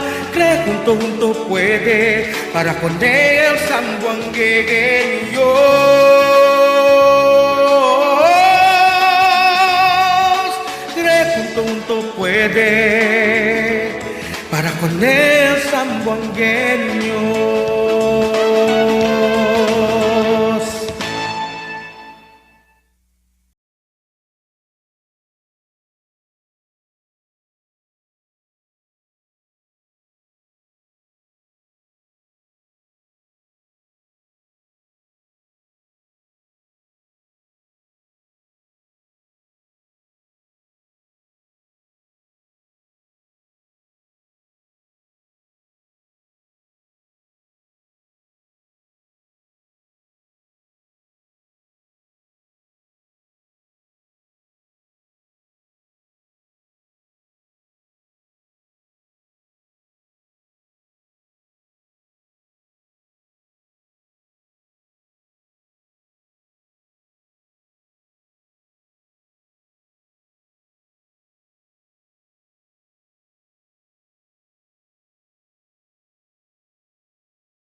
Try online work and project calendars. Unlike traditional calendars, Write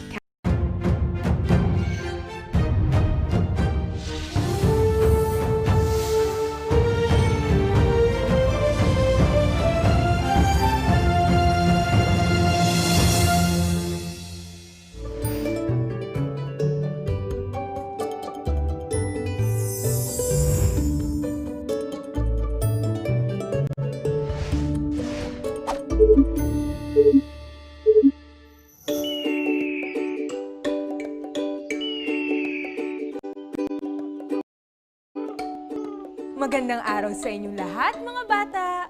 Isang makulang araw ang pagsasamahan natin ngayon. Ako si Teacher Levin, ang inyong guro sa kindergarten na malikhain at masayahin.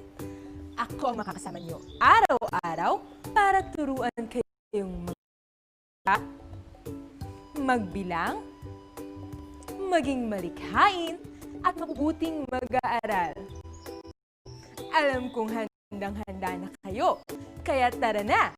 Sabay-sabay tayong matuto dito sa Kindergarten!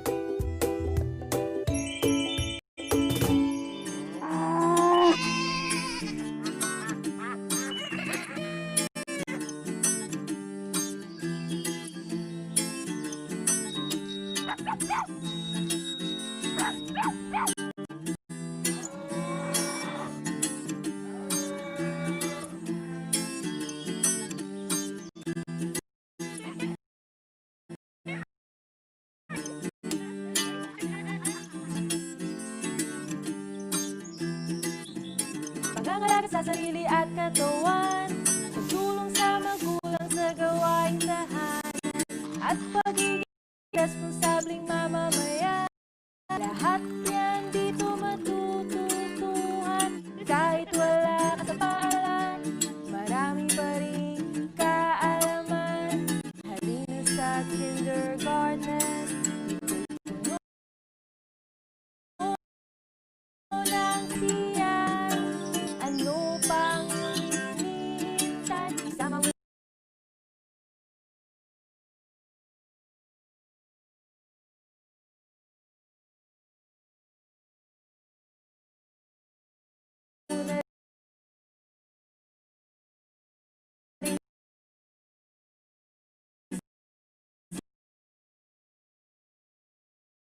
sa'yo kalan. Bakit nga ba tayo may pangalan? Bakit lang sa ating paligid ay may pangalan din? Makikilala nyo rin ang inyong sarilian. Ikaw ba ay lalaki?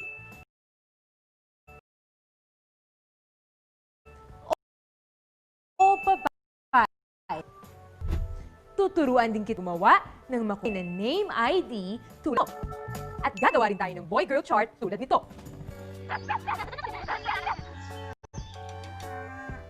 Nakikita niyo ba ang mga batang yon? Sila ang mga bago kong kaibigan. Tulad niyo, nasa kinder na rin sila. At ang mga pangalan nila ay Sam at Pam. Mamaya, ipapakilala ko sila sa inyo. Pero bago ang lahat, tumayo muna kayo at sabayan niyo ako sa pag-awit pagsayaw.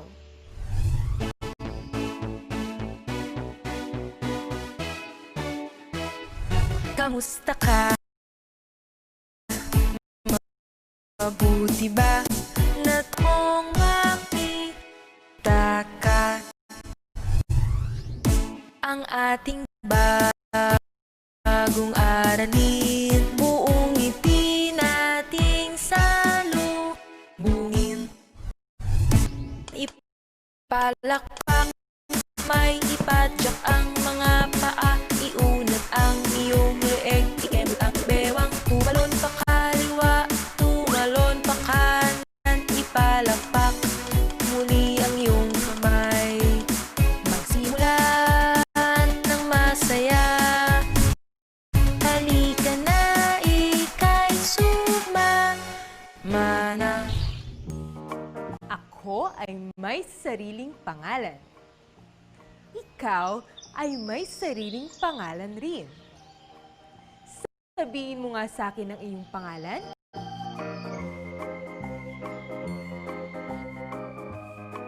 Lahat tayo ay may pangalan. Ito ay mahalaga para tayo ay makilala. Mas madali rin tayong matatawag ng ating kapamilya at mga kaibigan gamit ang ating pangalan. Ginagamit din natin ang pangalan para makilala ang mga at iba pang bagay na nakikita natin sa ating paligid. Tulad nito, ang tawag dito ay lapis. Ito naman ay isang papel. Kunin mo ang pinakamalapit na bagay sa iyo. Ano ang pangalan ng binayan? Ang mga pangalan natin ay may kwentong pinagmulan. Sabi ng tatay ko, nanggaling daw ang pangalan kong Levin sa paborito niyang karakter sa isang libro.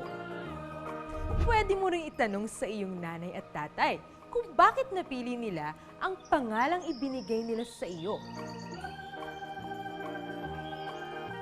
O, mga bata, ano nga ulit ng pangalan ko?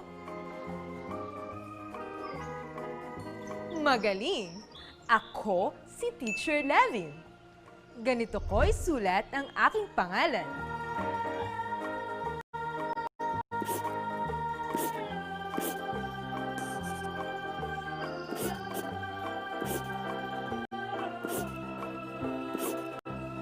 Kaya mo rin bang isulat ang iyong pangalan?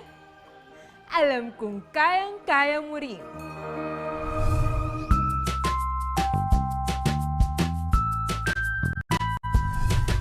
Mga bata, ihanda na ang inyong malikhaing mga kamay dahil tuturuan ko kayong gumawa ng name ID.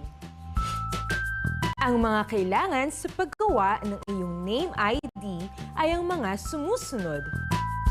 Cardboard, markers o anumang pansulat, pangkulay, gunting, yarn o anumang tali, glue o pandikit, makukulay na papel, puncher, at iba pang mga bagay na pwedeng gamiting pangdisenyo.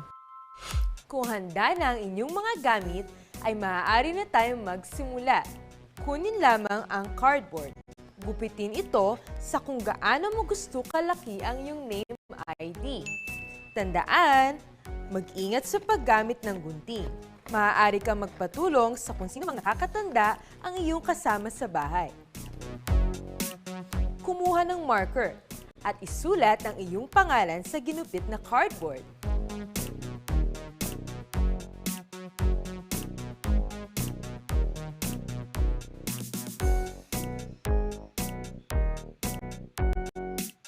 Kumuha ng makulay na papel at idikit sa cardboard. Maaari kang pumili ng kahit anong kulay na iyong gusto. Ang pinili ko ay asul.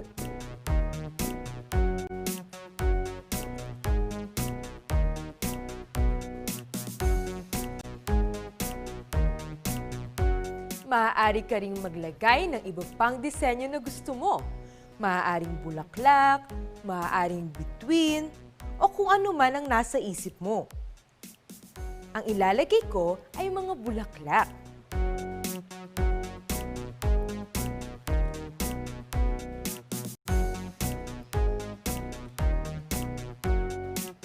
Hindi pa tayo natatapos dyan. Maaari niyong kunin ang inyong pangkulay at dagdagan ng mas maraming disenyo ang inyong name ID.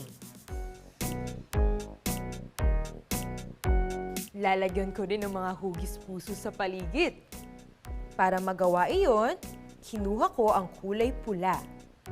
Ano kaya ang magiging disenyo ng iyong name ID?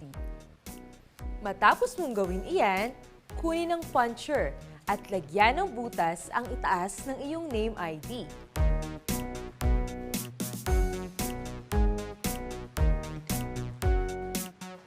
Kapag nagawa mo na ito, kumuha ng yarn at gupitin ito sa kung gaano mo gusto kahaba ang iyong name ID. Tandaan muli, mag-ingat sa paggamit ng gunting. Maaari kang magpatulong kay nanay, kay tatay, kay ate, kay kuya, o kung sino man ang iyong kasama sa bahay. Ipasok lamang ang yarn sa butas at ibuhol.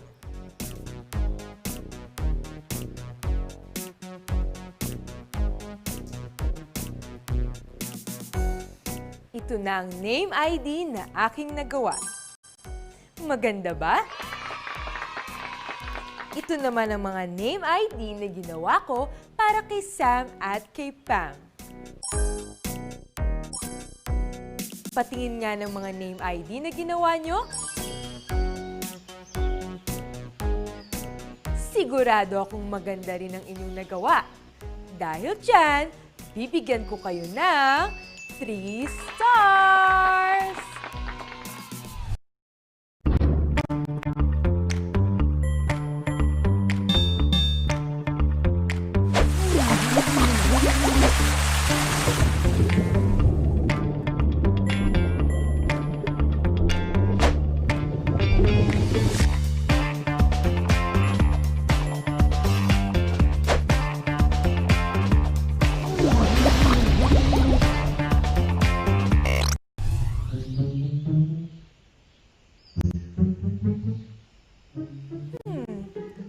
Asa na kaya si Pam at Sam? Sabi nila, dito daw kami magkikita eh. Dito po kami. Andyan lang pala kayo. Mabuti pa, magpakilala na kayo sa mga mag-aaral na nanonood sa atin ngayon. Kumusta kayo? Ang pangalan ko ay Sam.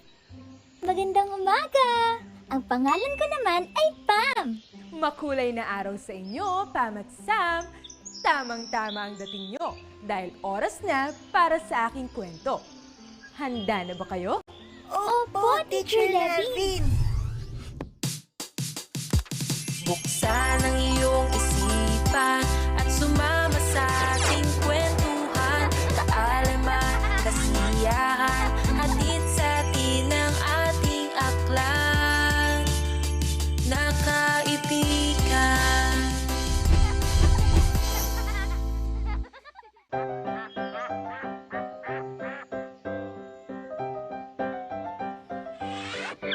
Ang kwento natin ngayong araw ay isinulat ni Cindy A. de Mihilio at iginuhit naman ni Carl Maurice de Liguero at Rachel Bien. Tungkol ito sa isang bata na kung tawagin ay super liit.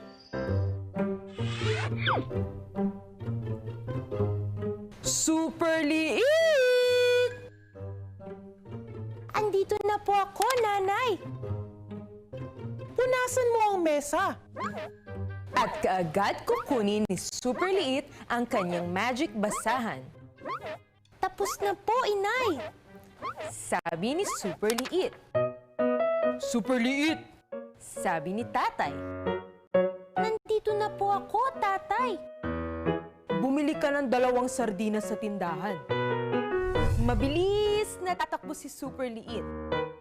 Ito na po, tatay. Tinawag siya ng kanyang ate. Super Liit, tulong.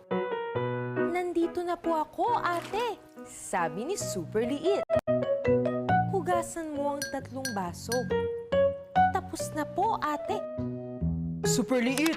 Sabi ni Kuya. Nandito na po, kuya. Tulungan mo akong hanapin ang nawawala kong 4 na Crayola. Ito na po, kuya. Napakagaling mo, Super Liit! Sa paaralan ay maraming nagagawa si Super Liit. Binigyan niya ng tinapay ang kanyang 5 kaklase na walang baon. At isinauli rin niya sa kantina ang sobrang sukli na 6 na piso. Super Liit!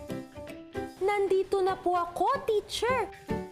Tulungan mo akong kunin ang 7 upuan sa labas. Opo, teacher. Sagot ni Super Liit. Super liit! Tulong! Kinagat ako ng 8 langgam! Nandito po ako. Tutulungan kita. Super Liit, tulong.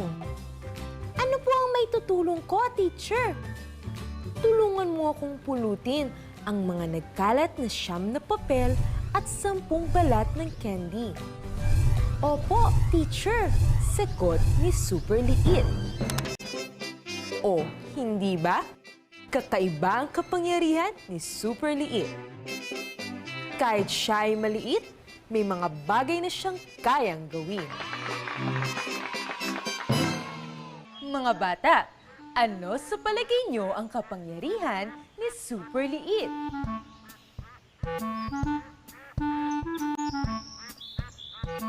Kayo naman, Sam at Pam, ano sa tingin niyo ang kapangyarihan ni Super Liit? Ang kapangyarihan ni Super Liit ay ang kanyang pagkamatulungin, pagkamapagbigay, pagkamatapat, at maaasahan sa lahat ng oras. Gusto ko rin maging katulad ni Super Liit.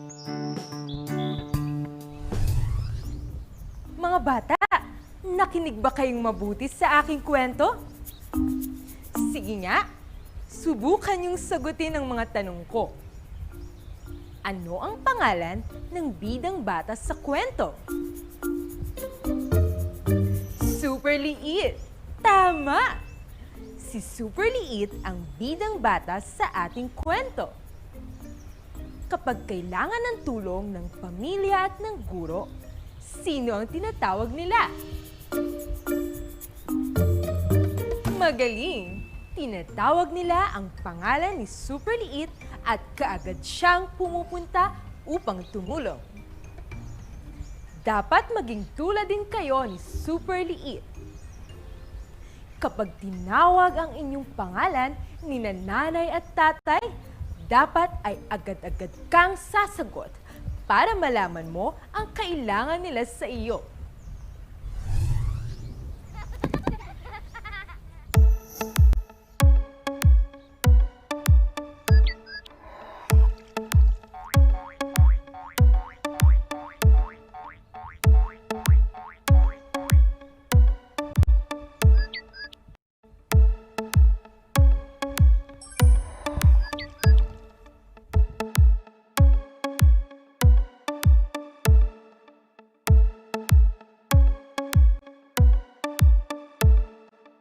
Bawat letra sa ating alpabet ay may tunog. Sumakay sa awit ko nang malaman mo. Tuklasin natin ngayon ang letrang A. Ang tunog ng A aso, araw, atis, aba. Halika, bigasin natin muli.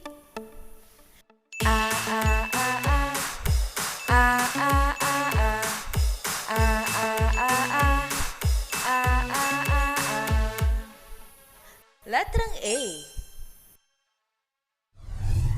Mga bata, subukin nga natin isulat ang malaking letrang A.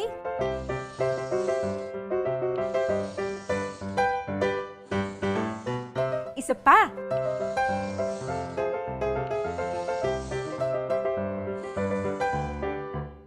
Ganito rin ba ang malaking letrang A na nagawa ninyo?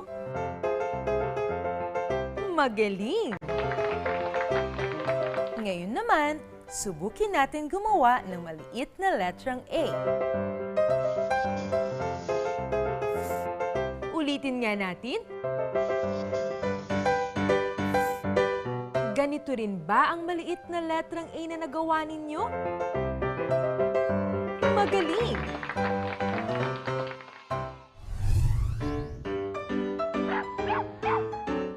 Pam, Sam, halika kayo rito. May sorpresa ako sa inyo. Ano po yun, Teacher Levin? Ginawan ko kayo ng name ID. Maganda ba? Ang ganda! Maraming salamat po, Teacher Levin. Walang anuman, Pam at Sam. Ngayon naman, pag-aaralan natin ang tungkol sa kasarian. Ikaw at ako ay babae. Si Sam naman ay lalaki. Sino sa mga kalaro nyo ang lalaki? Sino naman ang babae? Para mas maintindihan natin ang tungkol sa kasarian, gumawa tayo ng sining.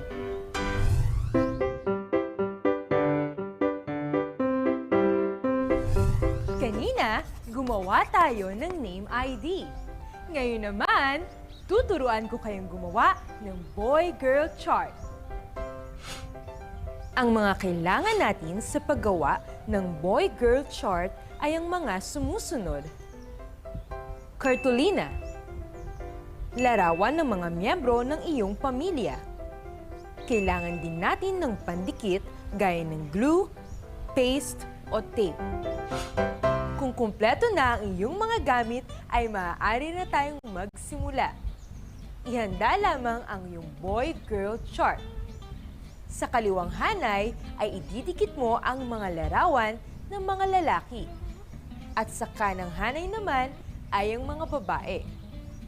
Dahil ako ay babae, ididikit ko ang aking larawan sa kanang hanay. Ito ang aking nanay na si Emily. Ano kaya siya? Lalaki o babae?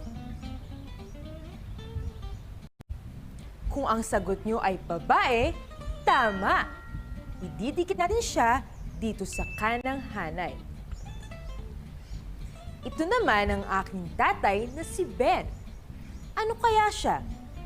Lalaki o babae?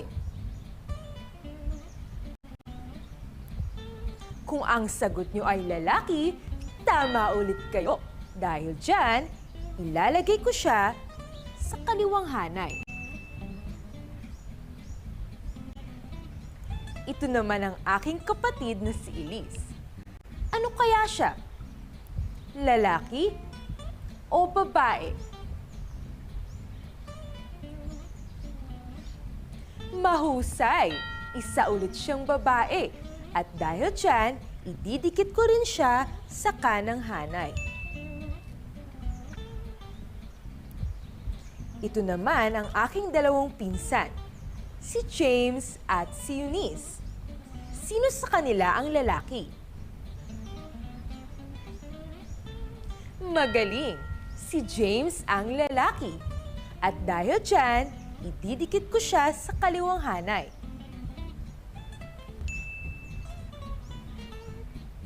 Ang aking pinsan naman na si Eunice ay babae.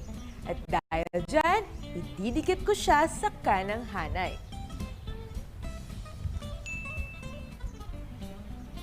Ito na ang aking boy-girl chart na nagawa. Sa mga lalaki ay ang aking tatay na si Ben at ang aking pinsan na si James.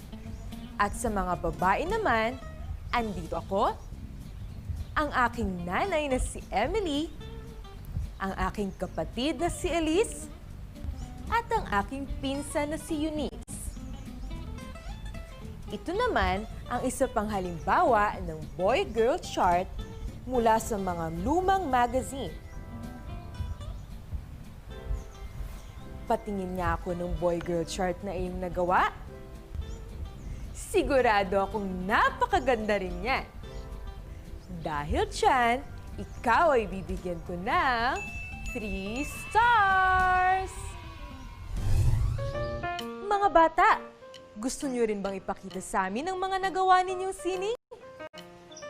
Magpatulong lang kila nanay at tatay o kay ate at kuya. Ipadala sa email address na nakikita sa ibaba. Maaari rin kayo mag-post sa Facebook o Twitter gamit ang hashtag na KinderSiningGaling. Para sa susunod nating pagkikita, ibibida rin namin ang inyong mga nagawa.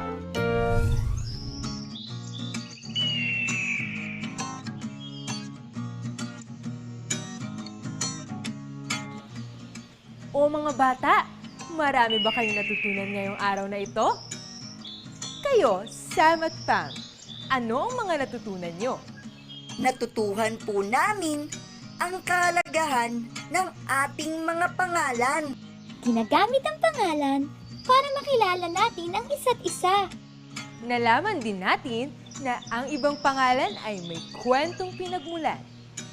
Kaya naman, huwag pagtatawanan ng ibang bata kung kakaiba ang kanilang pangalan. Nakilala rin namin ang aming kasarian. Ako ay lalaki. At ako naman ay babae. Mahalaga na irespeto ang gusto o di gusto ng ibang bata, mapalalaki o babae man sila.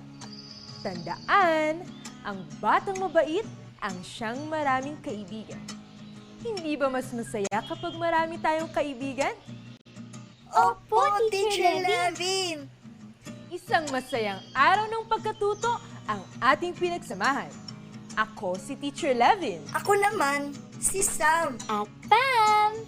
Magkita-kita tayo ulit bukas dito lang sa Kindergarten. Paalam!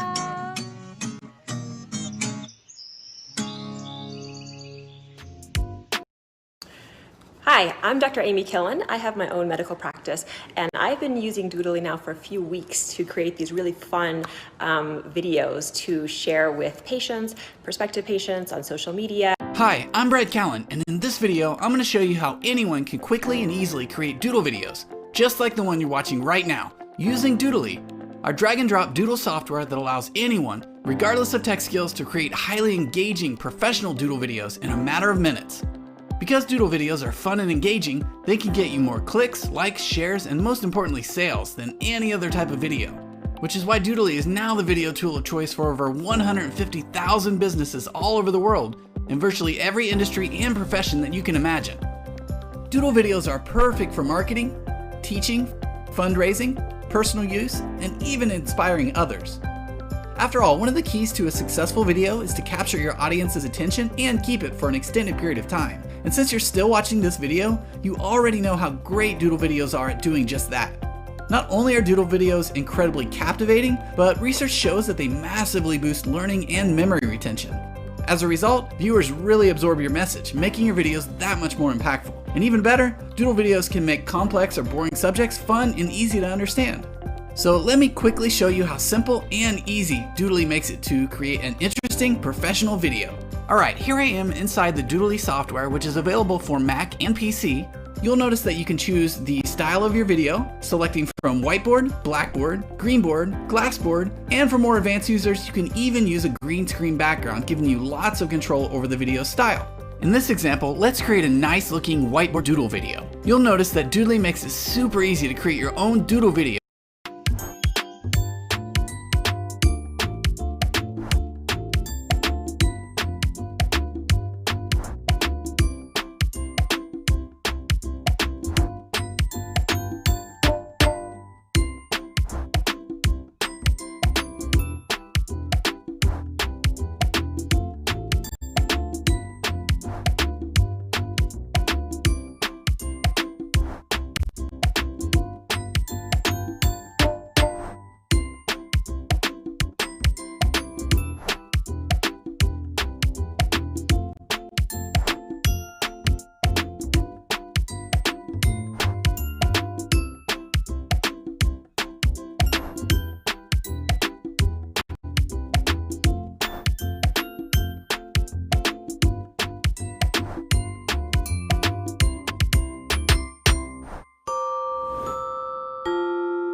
This is the chance to learn, let's brighten the day. With you the journey will continue. Yes, to education, we are reaching to you. We'll be on your way, we know we can help you learn. Yes, we can, we reach high, we big, we believe. Kaya kung junto puede, para con él sambuangueños. Yes, with you we'll continue. Let's say yes to education. Cree junto puede, para con él sambuangueños. Yes, we can reach high, dream big, we believe. Cree junto puede, para con él sambuangueños. Yes, with you we'll continue. Let's say yes to education. Cree junto puede, para con él sambuangueños. The long roads, the mountains high, the challenging seas will reach out to you. We'll do it, we'll bring it, we'll guide you on your way. Yes, we can reach high, dream big, we believe. Cree junto puede, para con él sambuangueños. Yes, with you we'll continue. Let's say yes to education. Cree junto puede, para con él sambuangueños. Cree junto puede, para con él sambuangueños.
Hi, everyone. Okay, good afternoon once again, and welcome to the afternoon session of the webinar on the 2020 Division Induction Program. We have the afternoon topic. Hi, everyone. Okay, good afternoon once again, and welcome to the afternoon session of the webinar on the 2020 We have the title Results-Based Performance Management System. Please help me welcome the Chief Education Supervisor of the Schools Governance and Operations Division. We have with us Dr. Rosalio D. Cantuno Jr. Sir.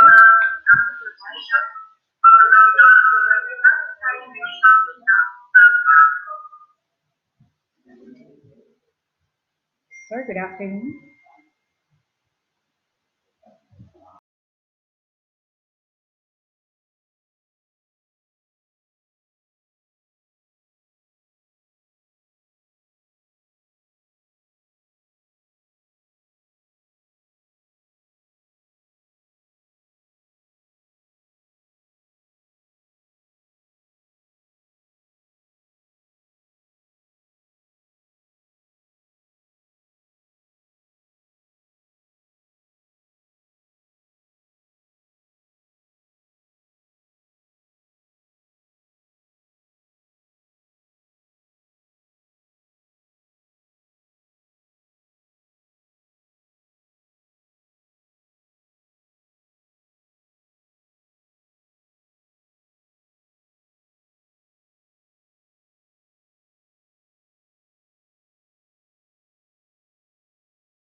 Este cosa monto.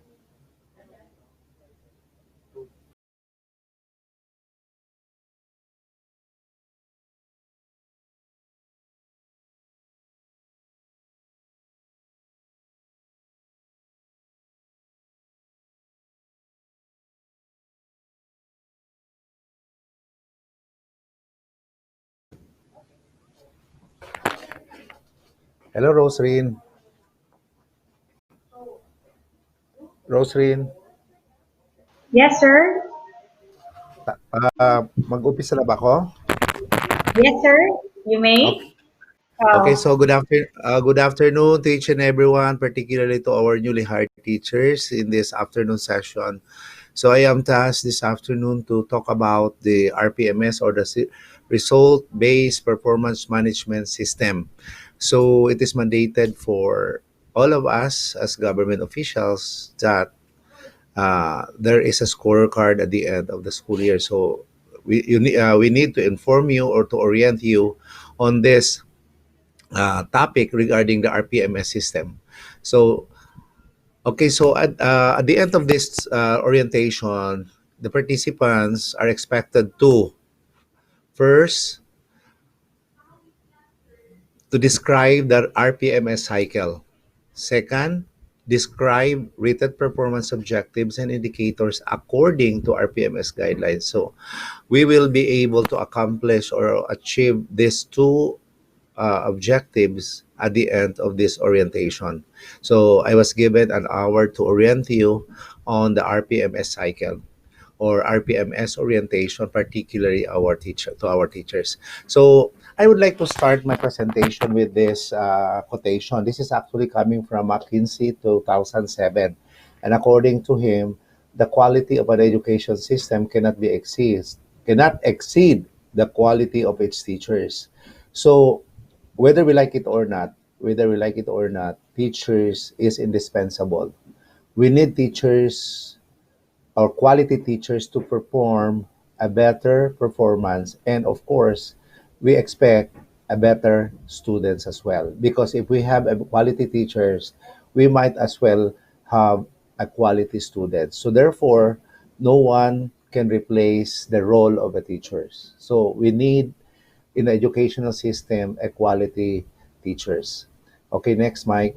Okay, this is the 4 RPMS cycle. So actually, as I said, we need to describe the cycle.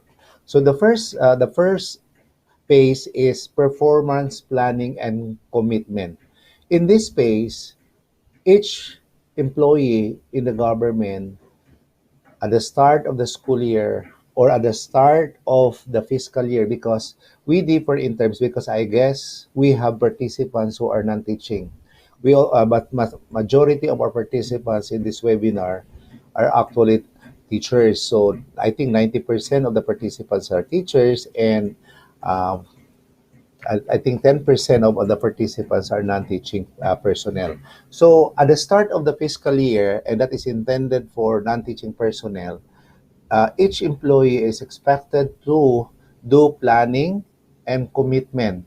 To whom to whom are we going to commit? Of course, to the units that we are serving, or to, if we are a teacher, we are committing to achieve our objectives for the improvement of the OPCRF of the school, because teachers are actually under or directly under the school principal. So you are going to commit with your principal as your rater, and of course, to our non-teaching, you are also going to commit your performance, performance to your unit head. So your unit head is directly responsible in in in the preparation of your objectives for the year or for the school year. So you need to plan that at the start of the school year. So therefore, it is very important during the planning, you need to identify what are the objectives that you are going to tackle or that you are going to achieve for or within the school year. And of course, that will be committed with your direct head or your principal. So after the performance planning, the next phase is performance monitoring and coaching. So in this space, it is now the after you already signed the documents that you are committing to achieve the roles and responsibility that you are to perform within the school year.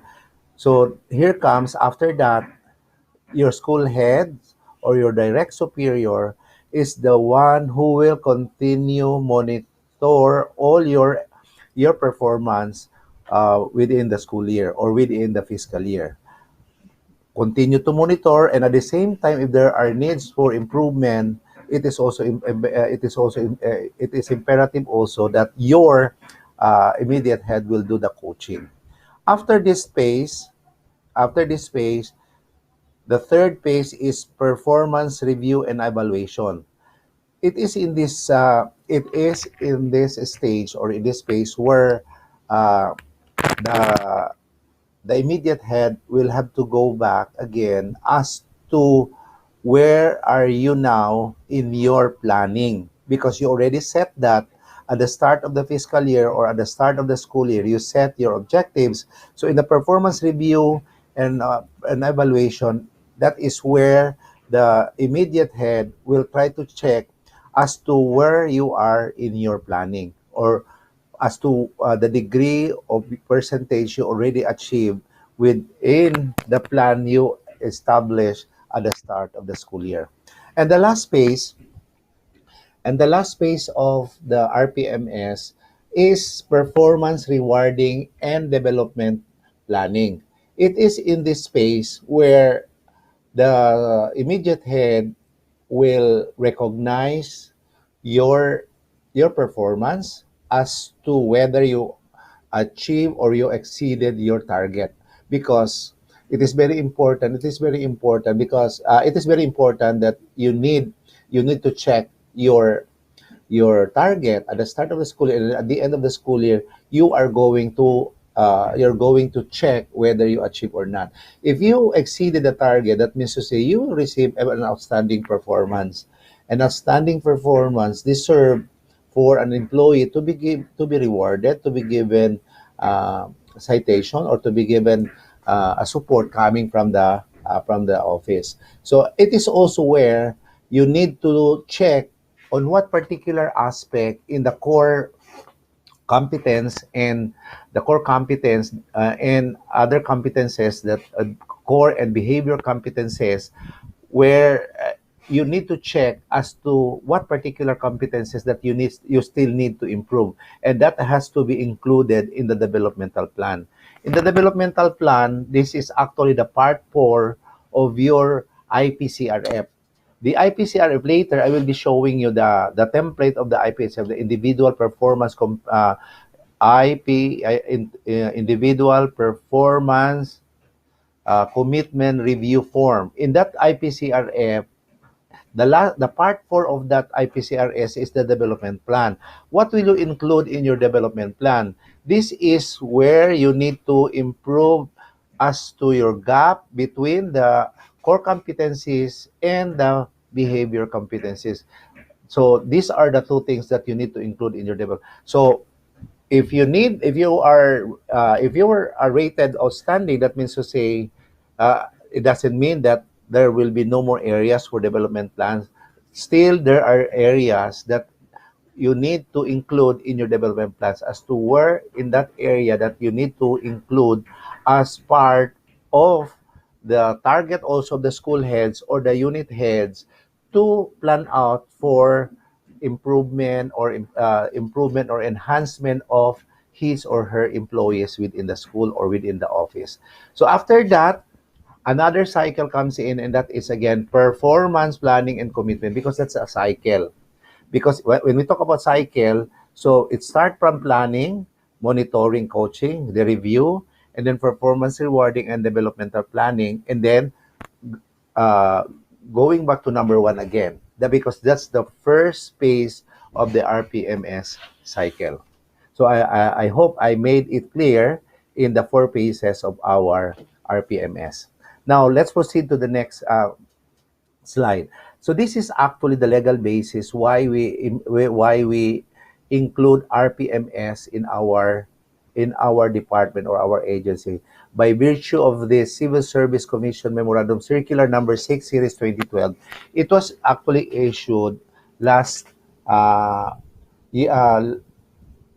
fiscal year 2012. It was issued last December through an administrative order that all agencies under the executive branch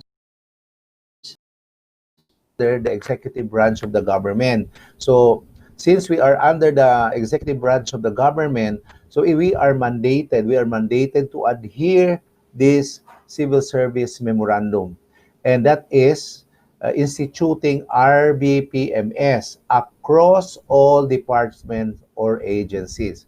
So our BPMS or RPMS is actually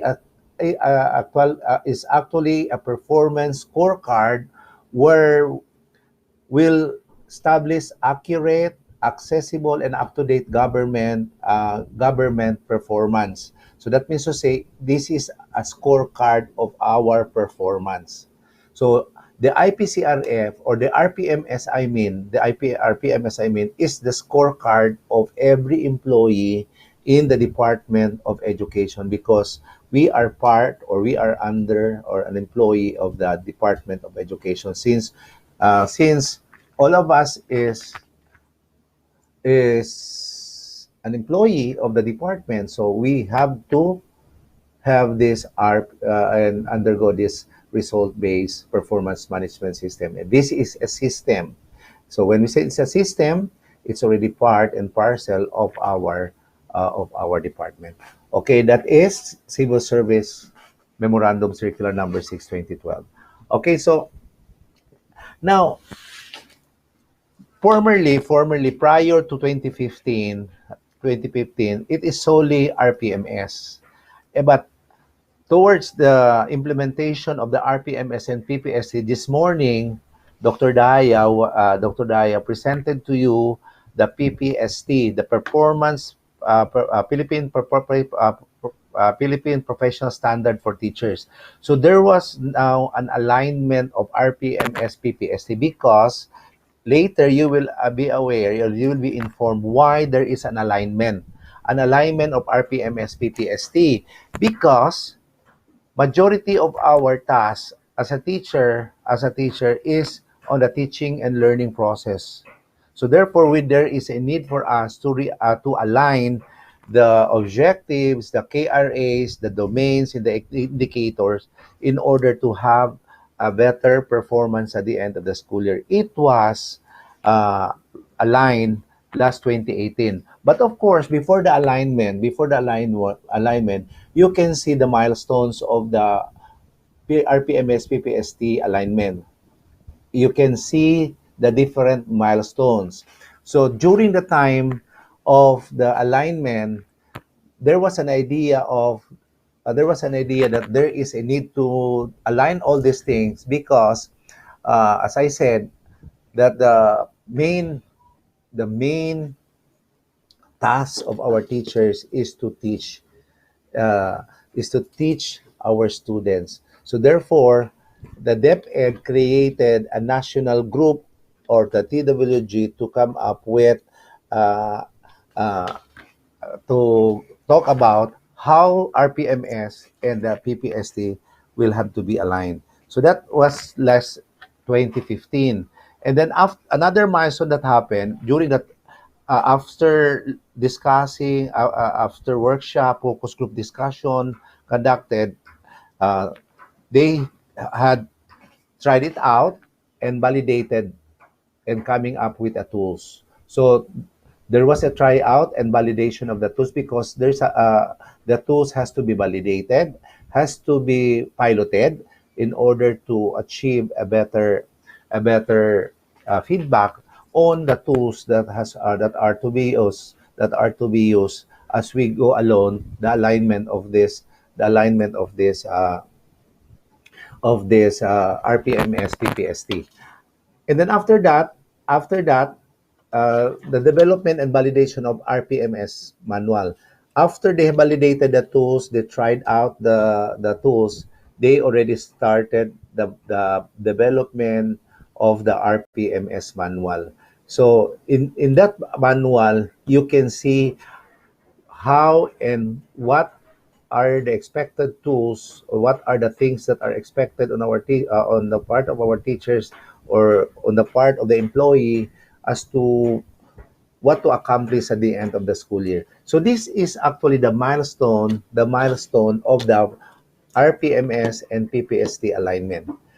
From the alignment or the conceptual frame of, I mean, the conceptual of that alignment, and then they try it out, they validate, and then they develop the manual. And then last September 2018, that was 3 years ago, there was the first rollout of the RPMS. So in that RPMS 2018 rollout, in partnership with the RCTQ, they conducted a regional training of trainers in all 17 regions. So that's why it is very important that we are also mandated to orient our new teachers who are coming into DepEd. Okay, so that's the milestone of the RPMS PPST alignment. Okay, next, Mike. Next slide, please. So why did the idea of aligning RPMS to PPST emerge across all regions? So if you look at that one, this is the sample old RPMS.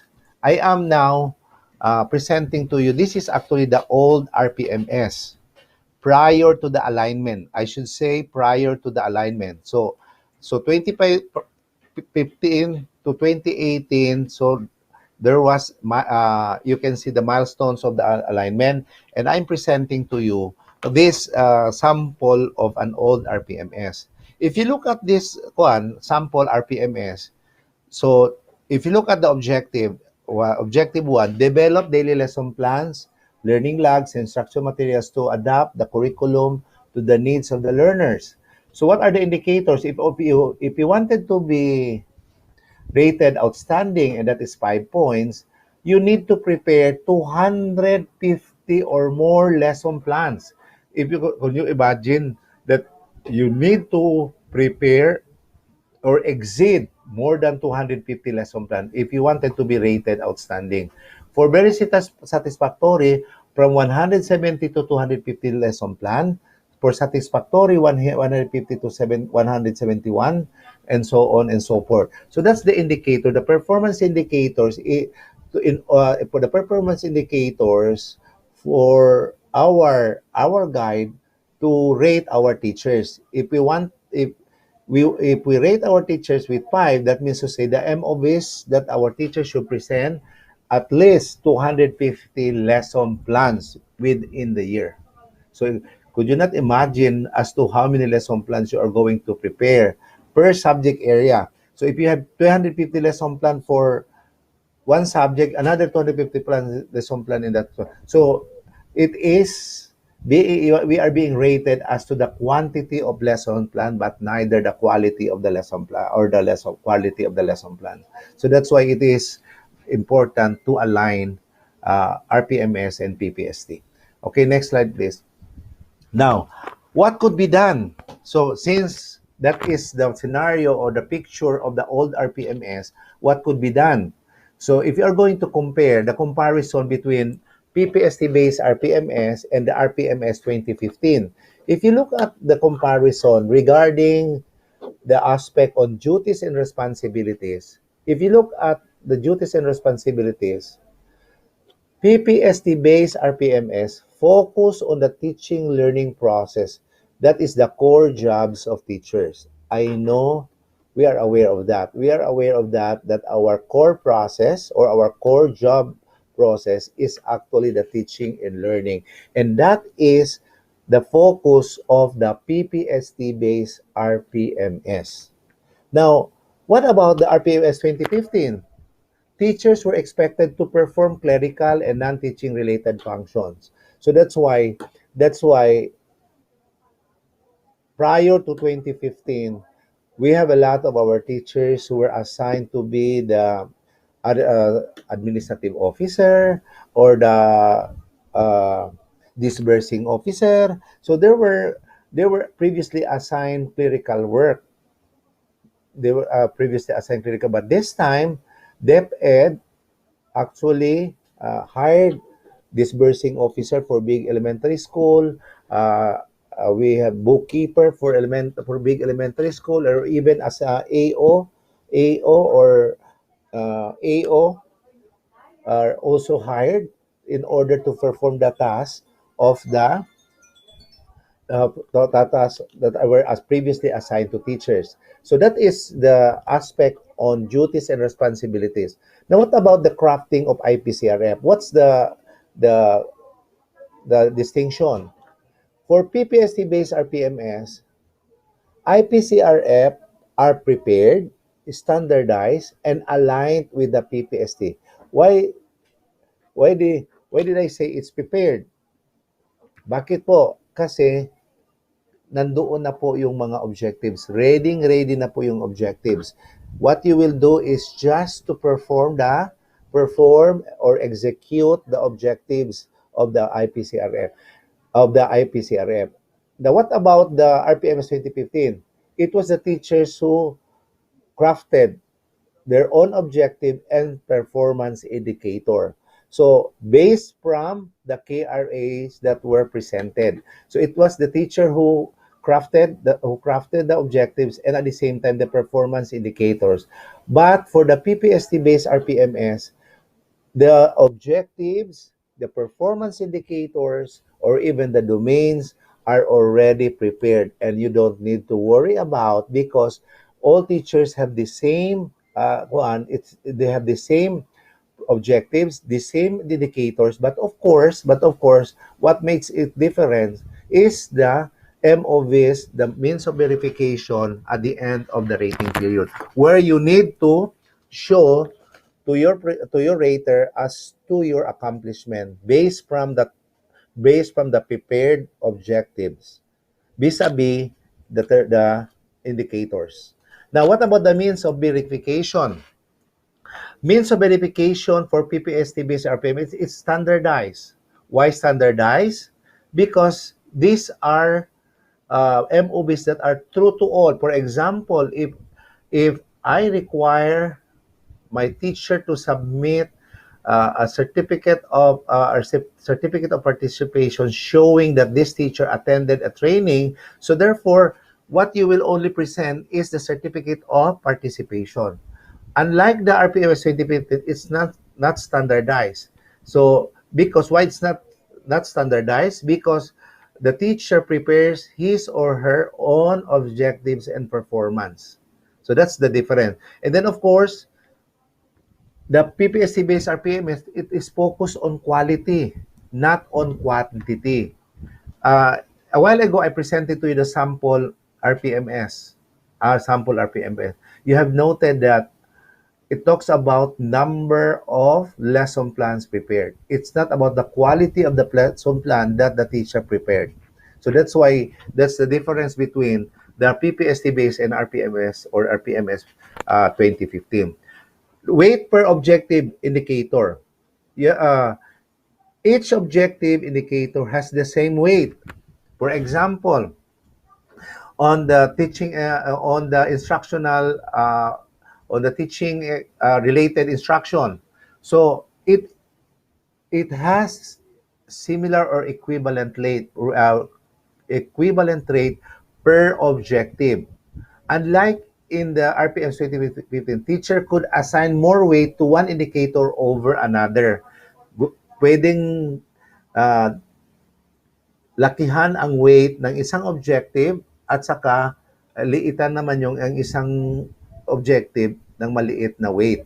Kaya nga, sa tingin ko, if I will have to look into that, if I have a better MOVs on these particular objectives, I will be assigning bigger weight. But if I expect this indicator or objective that at the end of the year I could hardly present an MOB, so I would also assign a smaller weight. So that's why teacher could assign more weight to one indicator over another. But for the PPST based RPMS, each objective indicator has the same weight. When we say the same weight, lahat ng objective ay pare-parehas yung kaniyang weight. So kailangan you have to work together, you have to work hard on the different objectives that you are to target at the start of the school year. What about the associated tools?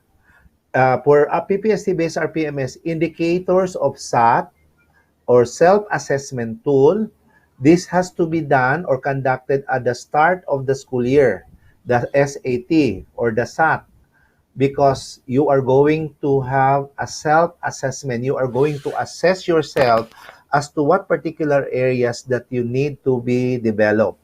And then after that, the COT, this is a classroom observation tool. This COT is the tool that your principal is going to use during the observation or classroom observation. And the observation, for that matter, is informed. When you say informed, you will be informed by your principal that he or she will be observing you on that particular day. So yun ang maganda doon kasi ang observation po ay inform. Hindi lang pwede na that the principal wanted to observe you any time of the day, but of course if that classroom observation is for rating purposes, that observation must be informed. Pero it doesn't mean naman din na ang principal hindi pwedeng mag-observe na hindi informed. Pwede siyang mag-observe kahit hindi informed, but of course, whatever is the result of the classroom observation will not be form part of your rating. Take note, my dear teachers. I am making emphasis on this. COT for that matter will be included or form part of the observation as rating when your principal will inform you, or you yourself will inform your principal as to when and what particular time you will be observed. For example, I am prepared to teach Filipino the following day. I prepared the visual aid, all the preparations are ready. So a day or 2 days before the execution, I will already inform my principal, Ma'am, I am ready for my first observation. First observation. So if the principal will say yes, I will visit your class tomorrow. So you have to do your best, because whatever is your performance on that observation will be part of your COT. And remember, you will have 4 COT, mandated COT every school year. 4 rating period. So 4 na beses. But of course, your principal can also have other observation, but this will no longer be form part of the rating. Why? The principal can observe you any time of the day, because your principal will do a technical assistance. Pero yung COT, yung classroom observation, the classroom observation, 4 lang po bawat taon o bawat school year. So that's why these are the tools that your principals or the PPST-based RPMS are using. The ESAT. Ngayon, maganda na itong SAT kasi may ESAT na. It's electronically self-assessment tool. Dati kasi, wala pa yung electronic self-assessment. So, kailangan mo talagang you are going to rate it manually. But this time, there is an ESAT or an electronic self-assessment tool. And then that COT also is the tool that your principal will use during the classroom observation. But in the RPMS 2050, teachers use varied forms for classroom observation. I can still relate on this one because I actually rose from the ranks, and I know the job of the principal. During our time, when I was still the principal, I used varied of forms in doing classroom observation. There were a lot of tools that we utilized during classroom observation. Sometimes we use the star observation, the checklist, there are other. I think there were five tools that we use classroom observation. But this time, the PPST-based RPMS, so we have a standardized classroom observation tool, and that is COT. So these are the tools that the PPST-based RPMS. Okay, next, Michael. Okay, these are now the RPMS or PPST-based RPMS tools. So we have the COT. This is the tool that the principal will make use during classroom observation. We also have the self-assessment tools. And this self-assessment tools is now converted into ESAT. Mayroon ng bagong ESAT. So mas madali yun kasi you will only be taking the appropriate box of your assessment, of your self-assessment. It would be very easy because after taking, submit it, and to your principal. It will now be your principal who can only see, and of course, the ICT in charge will also have to forward this one for the consumption of the principal. And then we also have this RPMS tools for teachers. Yung nasa taas. Itong nasa taas, depende po depending what RPMS tools we are going to use. For new teachers, for teacher 1 to teacher 2, we have a different RPMS tools. For master teachers, we also have different tools that we are going to use. Excuse me. Okay, so these are the tools that we use for PPST-based RPMS tools. Okay, next, Michael. Okay, during the development and validation of RPMS tools for teachers, so this is an MOB, a means of verification. What happened during the development and validation of RPMS tools? So we have the picture during the development of RPMS tools, and then the tryout of drop RPMS tools, development of RPMS tools, and then tryout of RPMS manual. So these are the milestones in the development and validation of RPMS tools. Next. Hello, Michael. Next slides, please. Okay. This is now the alignment. If you look at now the PPST RPMS alignment. So we have the key result areas. Ito na po yung RPMS. We have these key result areas and of course, the objectives, the domains, and indicators. Saan natin yan makikita mamaya doon sa bagong IPCRF o sa individual form. So, we have the key result areas and these are the domains of the RPMS and of course, the objectives and indicators. So, the key result areas and the domains are actually form part of the RPMS or RPMS. But of course, sa Philippine Professional Standard for Teachers, the objectives in the indicators. Okay, next, Michael. Now, look at this one, parts of the RPMS tools. So if you look at the key result areas, that is the RPMS tools. So general output or outcomes in the context of the RPMS tools, the KRA captures the domains of the Philippine Professional Standard for Teachers. So in the key result areas, it already captures the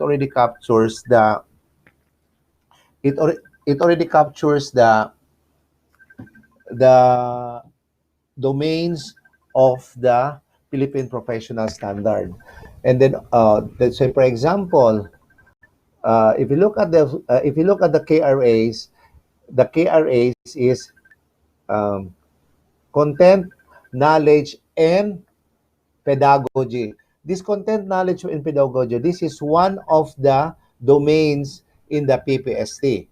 So that is already considered to be the key result areas of the RPMS.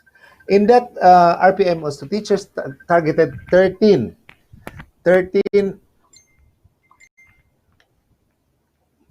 objectives to realize the 5 KRAs. So there are 5 KRAs of the RPMS tools. So in that 5 KRAs of the RPMS tools, it is also form part that there are form part of the 13 objective to realize.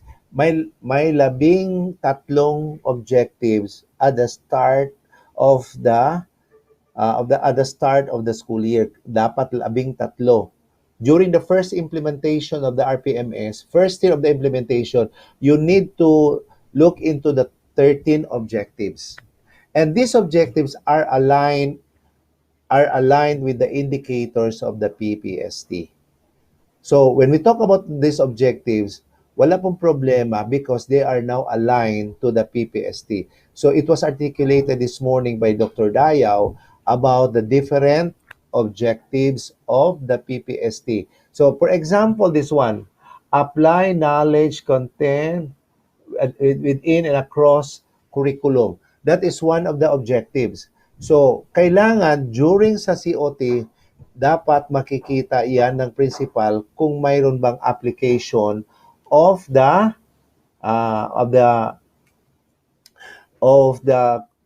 content knowledge doon sa pagtuturo ng teacher. So dapat makikita yan. So what are the documents that you need to present? So mayroon na yan na po ang mga documents na nakikita natin. Those are documents that you need to present with particular objectives. Kaya nga sabi ko kanina, the MOVs are standardized. So this is applicable to sa lahat ng mga guro. So kailangan ng lesson plan, makita doon sa lesson plan na mayroong may application of across curriculum, application of the integration of other subject with other subjects. So therefore makikita ito during sa performance of the lesson. So dapat makita if if you failed to include that in your lesson plan, but during the execution of your lesson, na you have integrated other subject with that other subject, that means to say the principal will just annotate as to that it is evident that the teacher that the teacher that the teacher was able to integrate or apply one content areas in other curriculum. Okay, that is the parts of the RPMS tools. Next, Michael. Okay, try to look at the IPCRF. In the RPMS tool, the performance indicators provide description of quality and quantity given the 5 performance levels. So, outstanding, very satisfactory, satisfactory, unsatisfactory, and poor. These are the performance indicators. So, each performance indicators, if you can see when and how you will be rated 5, 4, 3, 2, 1. So nandiyan na. For example, the objective is applied knowledge of content within and across curriculum teaching areas. So what are your means of verification? What are expected na dapat mong ipakita sa iyong rater because your principal is your rater? So what are the things that you need to present? Classroom observation or the COT rating per grading period or for every semester, lesson plans or prepare DLL, develop. So these instructional materials, performance tasks, others you may specify. Those are the means of verification. So if you're going to look at the performance indicators, when and how are you going to be rated 5, 4, 3, 2, 1 as to quality? So and then as to efficiency. For example, as to quality, showed knowledge of content and in its integration within and across subject areas as shown in MOB1 with a rating of 7. So if your rating is 7, rating of 7, so mamaya makikita mo yan sa paano if I compute.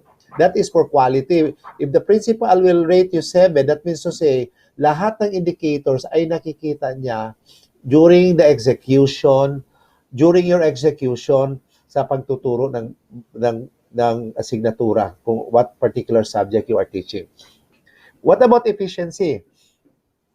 Submitted at least 4 lesson plans using MOB1. Ano bang MOB1? Classroom observation but COT rating. And supported by one of the other given MOB. Excuse me.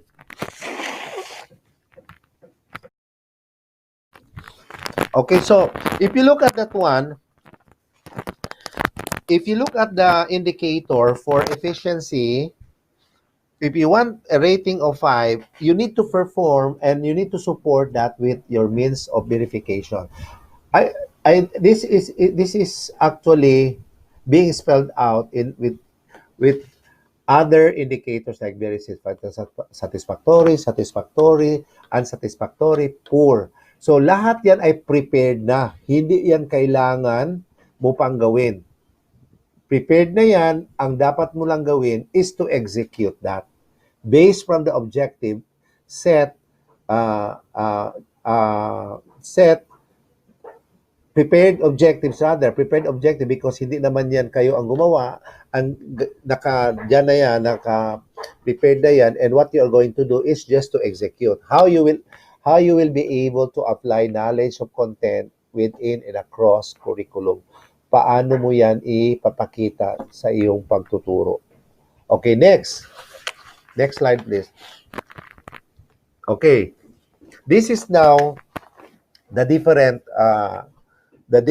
objectives. I said there are 13 objectives. 13 objectives within the year. If you are going to count 1, 2, 3, 4, 5, there are 13 objectives in your IPCRF. 13 objectives. And of course, not all objectives can be rated within the first semester. Ano lang po yung mga objectives na kailangan ng COT? So, when we talk about COT, this is Classroom Observation Tool. So, pwede lang gamitin ang COT sa Objective 1, 2, 3, 4, 5, 6, 7, 8, and 11. So, lahat yan ay pwedeng gamitin ang COT. What about your daily lesson plan? Hindi naman lahat ng daily lesson plan pwede mong gamitin sa lahat ng objectives. At hindi din lahat ng objectives makikita mo sa during the time of observation. So you have noticed that instructional materials as to what particular objectives only needed. Objective 1, Objective 2, Objective 3. And then Objective 6, 7, and 9. So for that is for instructional material. Performance task assessment. So you will only need to support performance task assessment for Objective 1, Objective 2, and Objective 3. 3, 10, and 11. So 10 and 11, that is for performance task. Sample compilation plan of student outputs, you only need that in the 11 and 12. Certificate of minutes or another evidence of participation. These are the things that you need to support in your objective. For, let's say, for example, COT. Your principal will conduct COT. So that means to say na ang COT po, kailangan makikita yan sa apat na quarter. Quarter 1, Quarter 2, Quarter 3, Quarter 4. So that means to say you are expected to be observed 4 times a year to be form part of your rating sa COT. Okay, next slide please. Next slide, Michael. Okay, if an MOB can be used for another objective, yes, pwede po natin gamitin. Other MOBs can also be used in other objectives. So, for example, sa COT, that's 4 times. 4 times. Apat na, pwedeng, sa objective 1, apat din. Apat na COT, apat din na lesson plan. And then, what total documents? You only need 8 documents for objective 1. Okay? So, lahat po yan, objective 2, 3, 4, 5, 6, 7, and 9, 7 and 9, you need COT also. Meaning to say, what you only have to present your classroom observation tool or rating. Yung kung saan ang principal ay gagamitin lang yan during sa observation. And you also need to present your lesson plan in objective 1 to 9, except for 8. So, and then, total documents, parehas na niyan na document. So, kung anong ginamit mo sa objective 1, that can also be used sa objective 2, objective 3, objective 4. Anong MOBs yan? The COT. What about objective 8? You need also 4 documents. Objective 10, 4 assessment tools. Then, lahat yan na. So, you only have a total of 28 documents in your portfolio. So, in your portfolio, you only need to have 28 documents. Hindi na kailangan karton na dokumento. So, ilang dokumento lang kailangan? You only need 28 documents. Lahat-lahat. From first grading to fourth grading period. 1 rating period. Okay, next. Next slide, please. Okay. This is your portfolio, the sample portfolio, because you need to compile your documents. So, for first rating period, or for first quarter, during the first quarter, you need to have how many documents? You need the COT, because that COT is very important, because COT can be used into from objective 1 to 9 except 8. Yun, magagamit mo ang COT. And then, of course, other objectives. So, teachers should prepare at least 2 copies of their portfolio, 1 original and 1 photocopy per school year. Take note of this one. You need to prepare 2 portfolio, 1 original copy and 1 photocopy. Ang photocopy po, yan ay ibigay natin. Ang original is for our copy. Okay, so kailangan po yan kasi you need to keep a file of your portfolio. That means to say, hindi lang isang portfolio ang gagawin natin, dalawang portfolio, but the same content. What you have in your original copy, that will only be photocopied for another copy para it would not be very difficult. Teachers are encouraged to keep your portfolio simple yet well organized. Simple lang, wala nang maraming dekorasyon. Wala nang maraming dekorasyon. So kailangan very simple lang. Of course, it is well organized. Bakit well organized? Dahil nakatabing po siya. Nakatabing po yan base doon sa objective, sa kanyang KRA, KRA 1, KRA 2, KRA 3, KRA 4, KRA 5. Pero they are being presented by domain. Diba? Domain 1, domain 2, domain 3. So kaya nakikita mo yan dyan sa portfolio. Proper tabbing. That is how we pre-organize our portfolio. Simple lang po. Simple yet well organized. Take note of the statement, not the statement, the phrase. Simple yet well organized. Okay, next.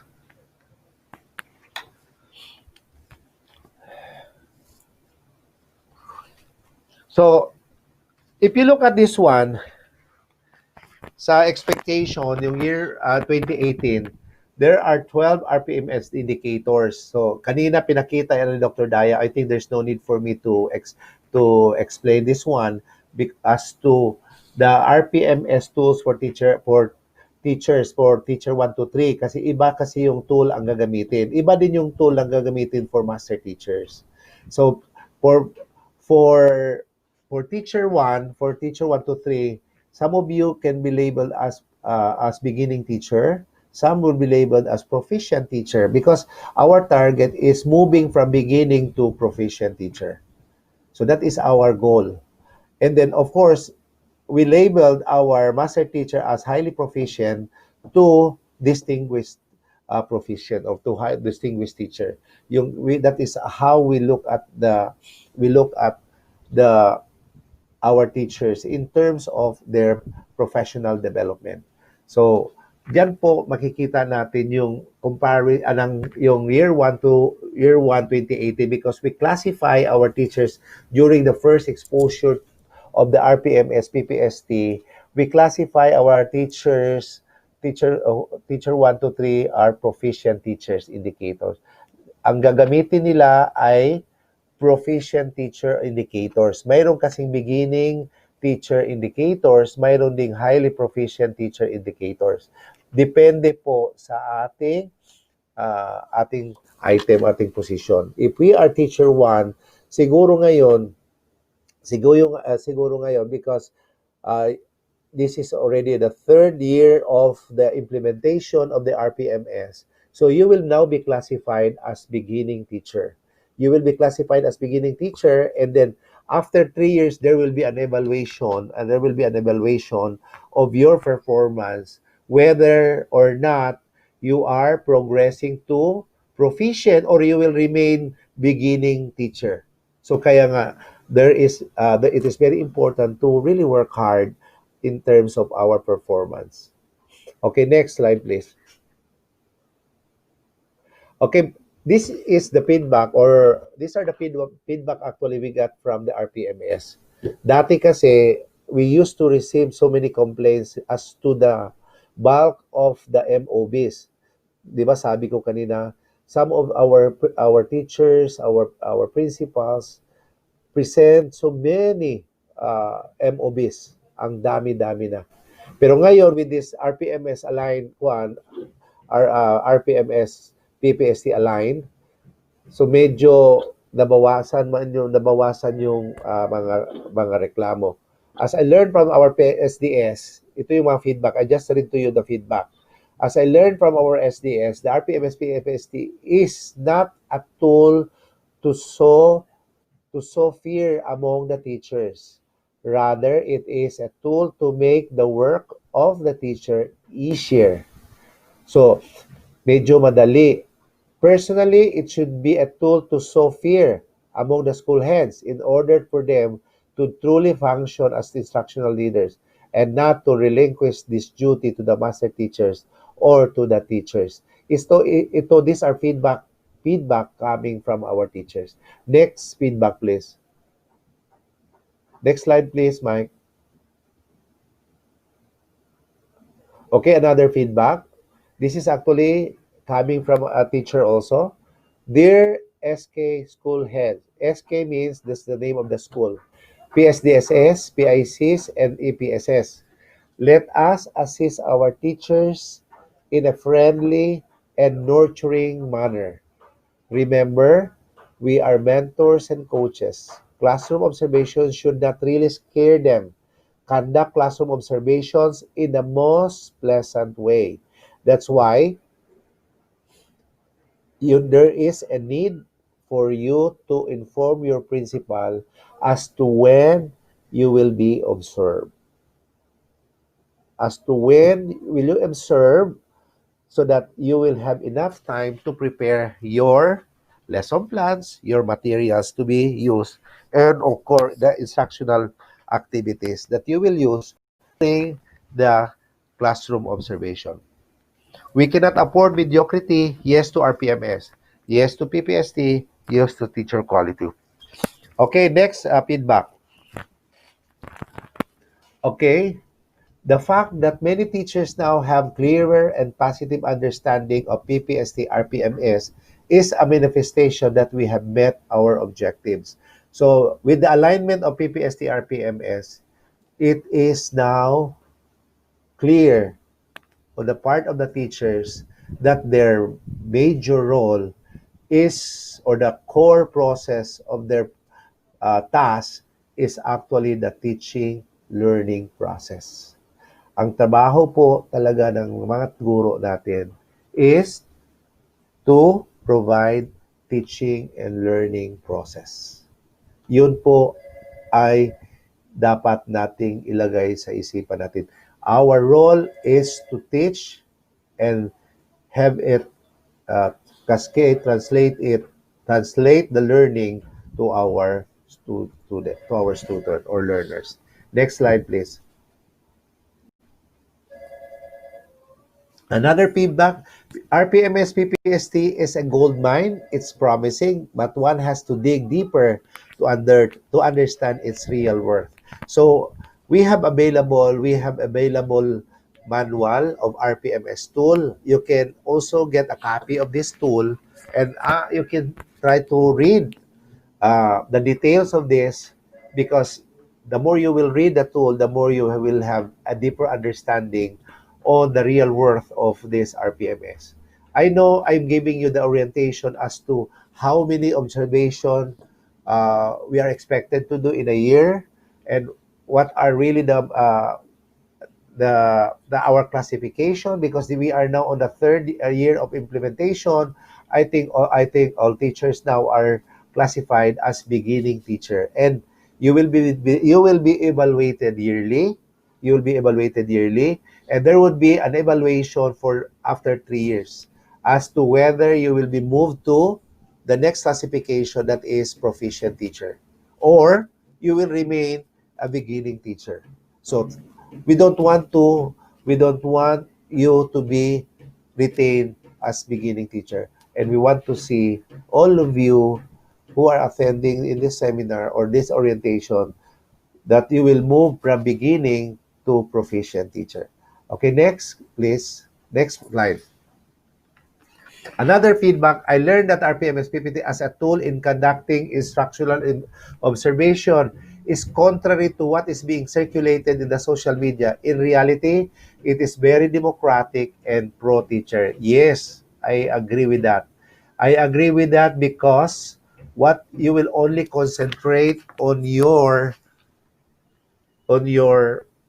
core process or your core task, and that is the teaching and learning process. Yan lang po ang ating pagtuunan ng pansin. So it is why it is democratic, because you need to invite your principal as to when you will be observed.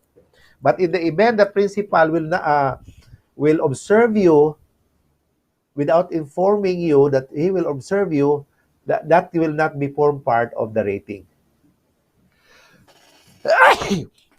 Hindi po yung parte sa rating. Pero when your principal, that's why I would like to encourage you, my dear teachers, do not wait for the principal to tell you that he will observe you.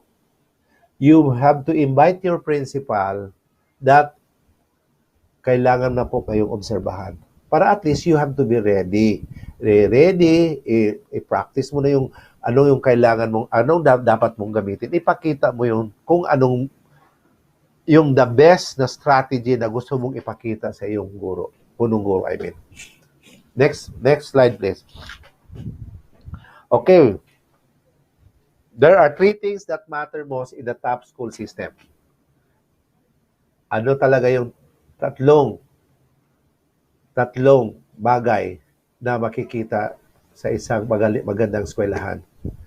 Getting the right people to become teachers. Tama? Getting the right people to become teachers. And I know all of you are the right people to become teachers because you pass the civil the LET exam. You were included in the registry of qualified applicants before you were hired by the division office. So that means to say you are the right people to become a teachers. And developing them into effective instructors. You are instructional leaders. You are instructional agent, I should say. So you need also to develop yourself effectively. Hindi lang po na as to how you will be developed. Of course, you constantly attend in service training. You have to be honest in your self-assessment, because if you're honest in assessing your competency, that will also resort to identification of the right seminar or in service training for our teachers. Because if you are not really honest of telling your principal that you need this particular aspect, of course, the training that the principal will also be providing you will not also be your need as an instructional coach or instructional agent. And then another one, ensuring that the system is able to deliver the best possible instruction for for possible instruction for every child. If we hire the right people, and of course, you are willing to improve yourself, that means to say we will be able to deliver the best possible instruction for our learners. So we expect our teachers to do your part. And your part is to teach and to teach our learners, because you are the frontliners in our educational system. We are not here in the office without you. Kaya nga wala din kayo kung wala din ang mga bata, wala din kayo. Kaya nga wala din kayo, wala din kami dito sa office. So that's why each level of governance have actually different functions. Our functions in the office are different from your functions. So your part as our frontliners is really to teach and of course effect change or effect learning on the part of our learners. So I think next slide please. before I end, I would like to end this presentation with this service slogan. I know you're familiar with this service slogan. Even this morning, it was already spelled out, and I am here also to at least inform you that this is our slogan, our our service slogan, and it says, "Luway ko sa imposible, kre hunto hunto pwede. Nothing is impossible. Believe together we can." So we can make things possible if we are only remain positive, and we are also doing what is really best for our students. With that, thank you very much and good afternoon. Thank you, Roslyn. I'm giving you back the session. I'm done with my session. Thank you very much for your time, for listening, and I hope if there are instances, you may ask for the manual of this RPMs to really read the detail of the RMS. With that, thank you very much and good afternoon.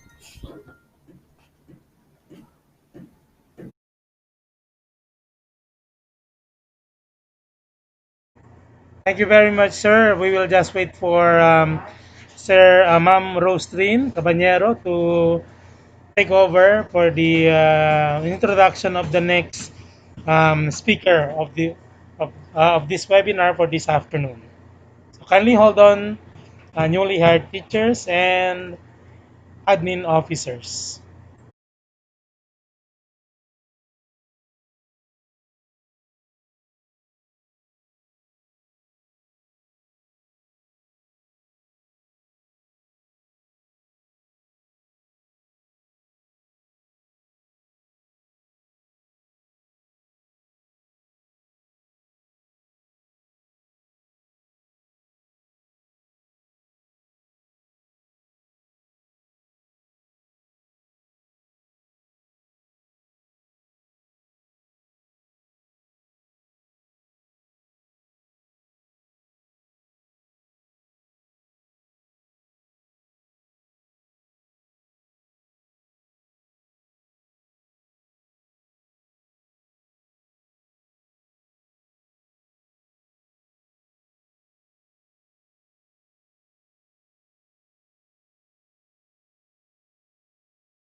Hello, good afternoon.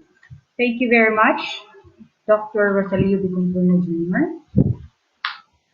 We move on to our next topic. We have the entitlements for DepEd employees. Please help me welcome the Human Resource Management Office Head, Ms. Dulce Elaine S. Torres. Ma'am Dulce.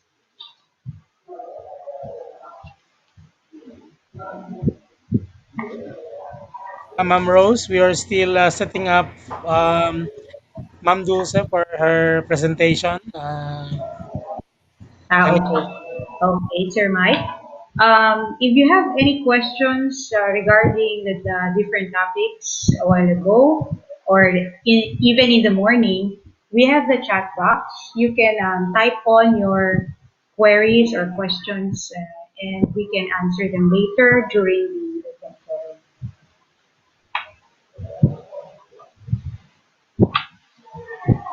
We will also be posting a link for the evaluation of the whole training after this after all the sessions has been done. So just please stay tuned with us.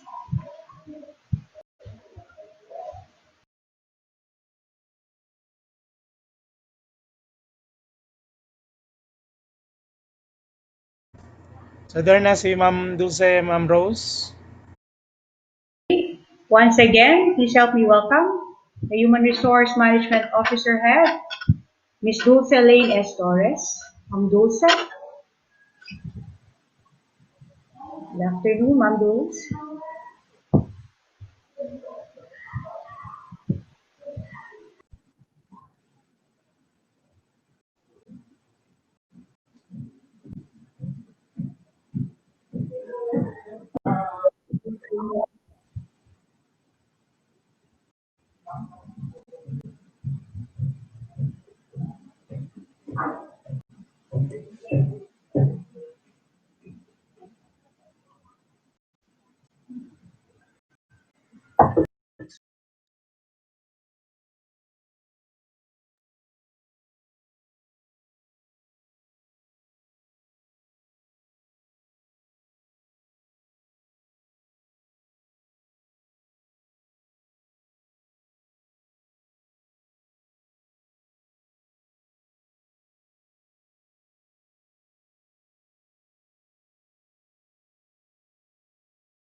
Okay na, Ma'am Dulce?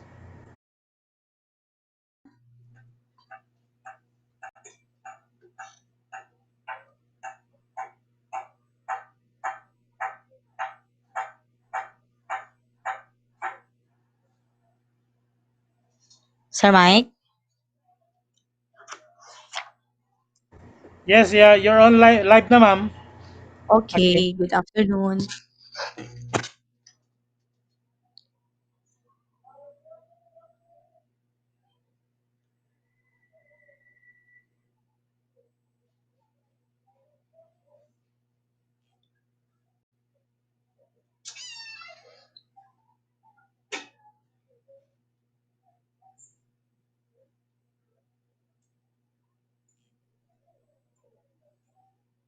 Sir Mike? Go ahead, Ma'am. You're Okay. already live. Go ahead. Okay. So, good afternoon, dear teachers and our administrative support staff. For today's activity, I'm going to share with you the employees' benefits as a public servant or as a government employee. So, let me start with saying this that teachers are one of the most crucial foundation in nation building. You have a big responsibility of molding students into future professionals and productive citizens for the country. You know, it's a tough job, no? You what you have now is a tough job. And so with the non-teaching also, who play an important role in giving administrative support services to the teachers. So in recognizing to this, our government is slowly making progress in seeing the value of its personnel in the field. And so, to compensate all their hard work and sacrifices, the government provides benefits and incentives that deaf ed teachers and other employees can enjoy throughout their careers. And so, this afternoon, I will share to you, as I've said earlier, the benefits of teaching and non teaching employees in the government. Okay, next.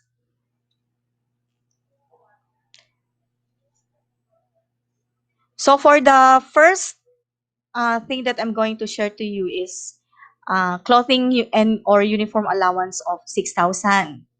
So all entitled DepEd teaching and non-teaching personnel shall be given uniform or clothing allowance amounting to 6,000 pesos.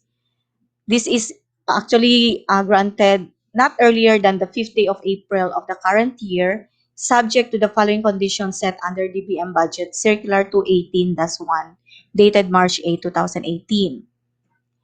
So it shall not exceed actually 6,000 per annum, and it may be granted in the following forms: in the form of uniform procured, in the form of textiles, materials, and cash to cover sewing or tailoring costs, and in cash form.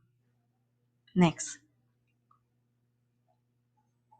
Okay, so this is the budget circular or the legal basis for the uh, granting of the uniform allowance to government employees.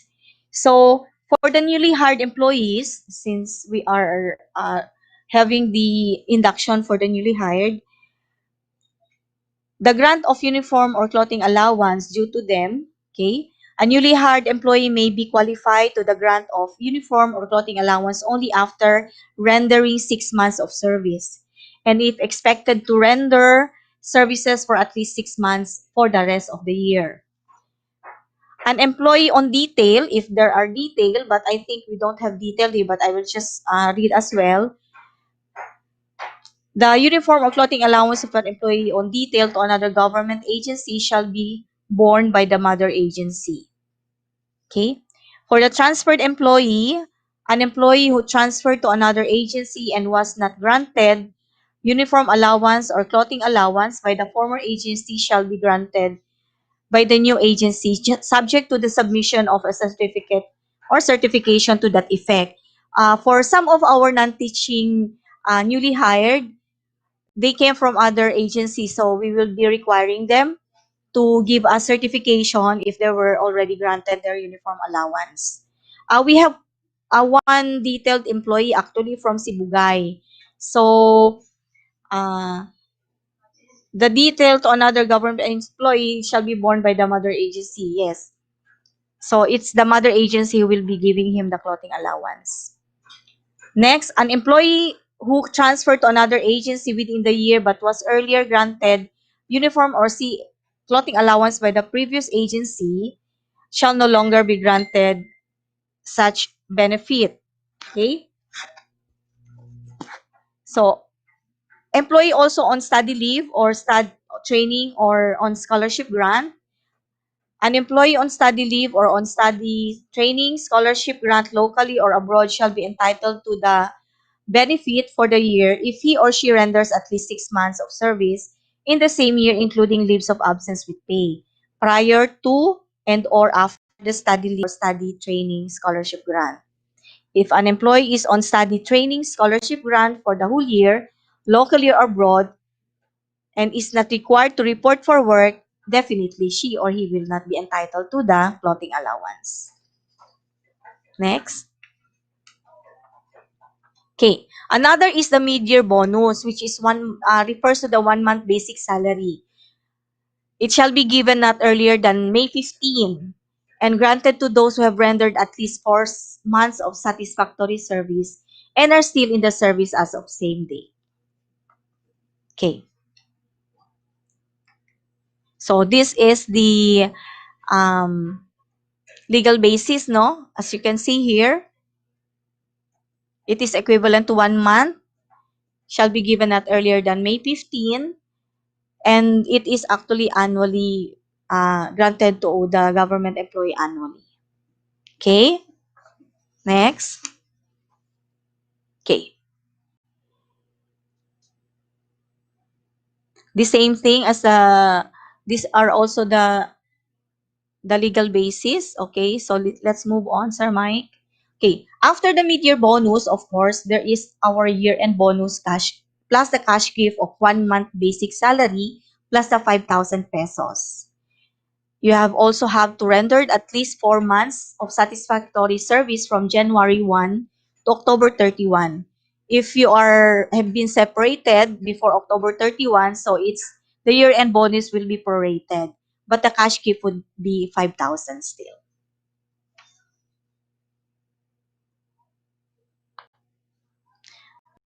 Next is the productivity enhancement or the PEI in the 5,000. So beginning FY 2016, the enhancement incentive shall be given not earlier than December 15 of every year to all qualified government employees at 5,000, each for the purpose of improving the government employees' productivity.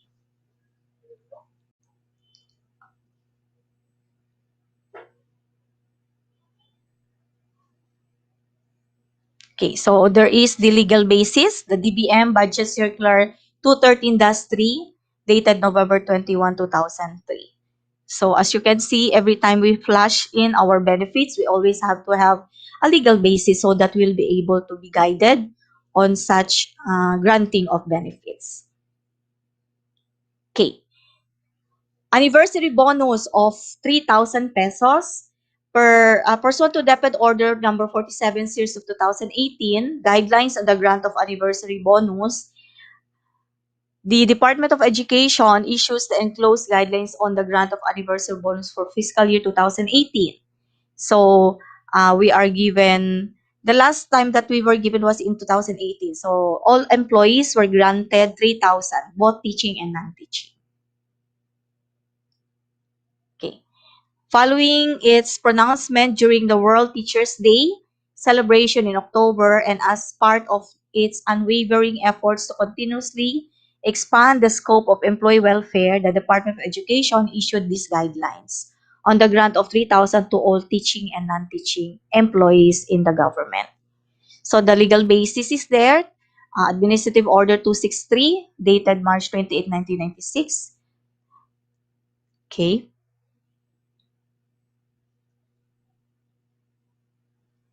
Okay, so this 3,000 is noted as given only during a milestone year, which is every 5 years. So it was in 2018, no, that the anniversary bonus was granted. The move is pursuant to that order, and milestone actually is defined as the 15th anniversary of the government agency and every fifth year thereafter. That is why last 2018 we were granted such. So we will be waiting after 5 years after 2018. So that would be 2021, I guess. Okay. Another is the World Teachers Day Incentive Benefit of 1,000. So this is pursuant to DepEd Order number 26, 2020.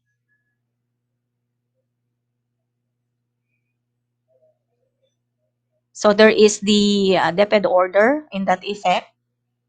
To ensure the effective implementation of the aforementioned special provision, this policy is hereby issued to provide the implementing guidelines which define the purpose, coverage, eligibility, criteria, and procedures on the grant of the World Teachers Day incentive benefit.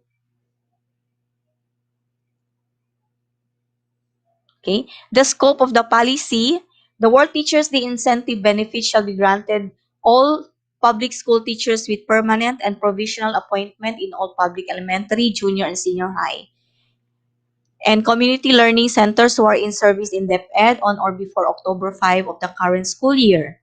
It shall be released to all eligible teachers in FY 2020 and years thereafter.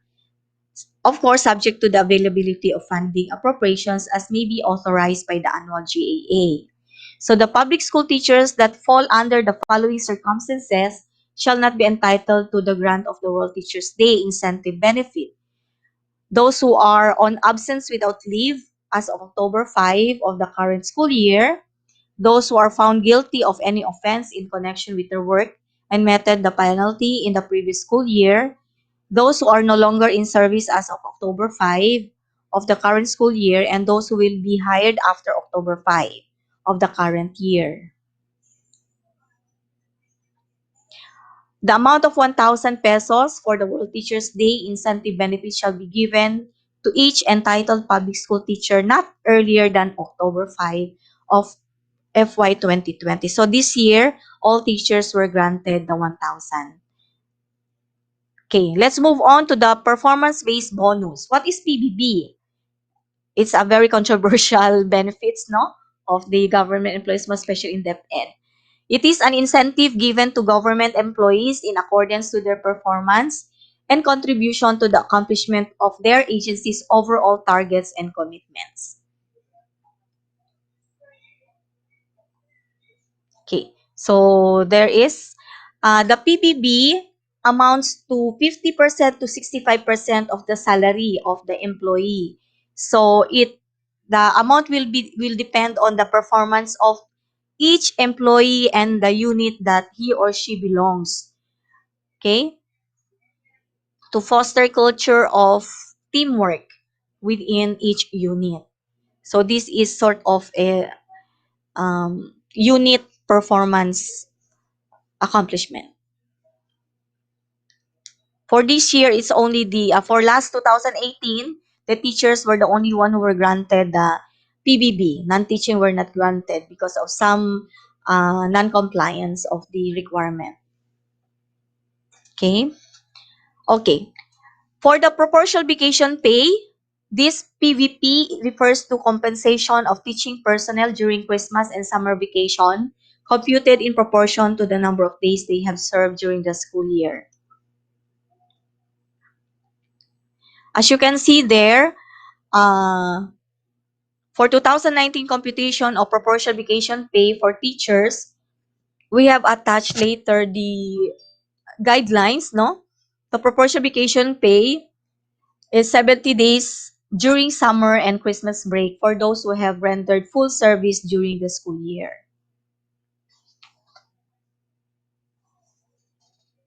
Okay? So teachers especially who are beginners in the public school system must be oriented not only on how to conduct a good classroom management as they go on daily teaching. They should also be oriented regarding the primary concept in compensation, which includes the basic pay received by an employee pursuant to his employment, including all other benefits to his position.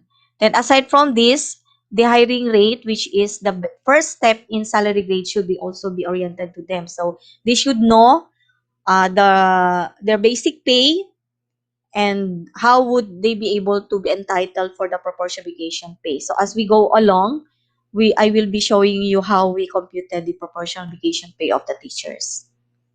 Okay? Okay.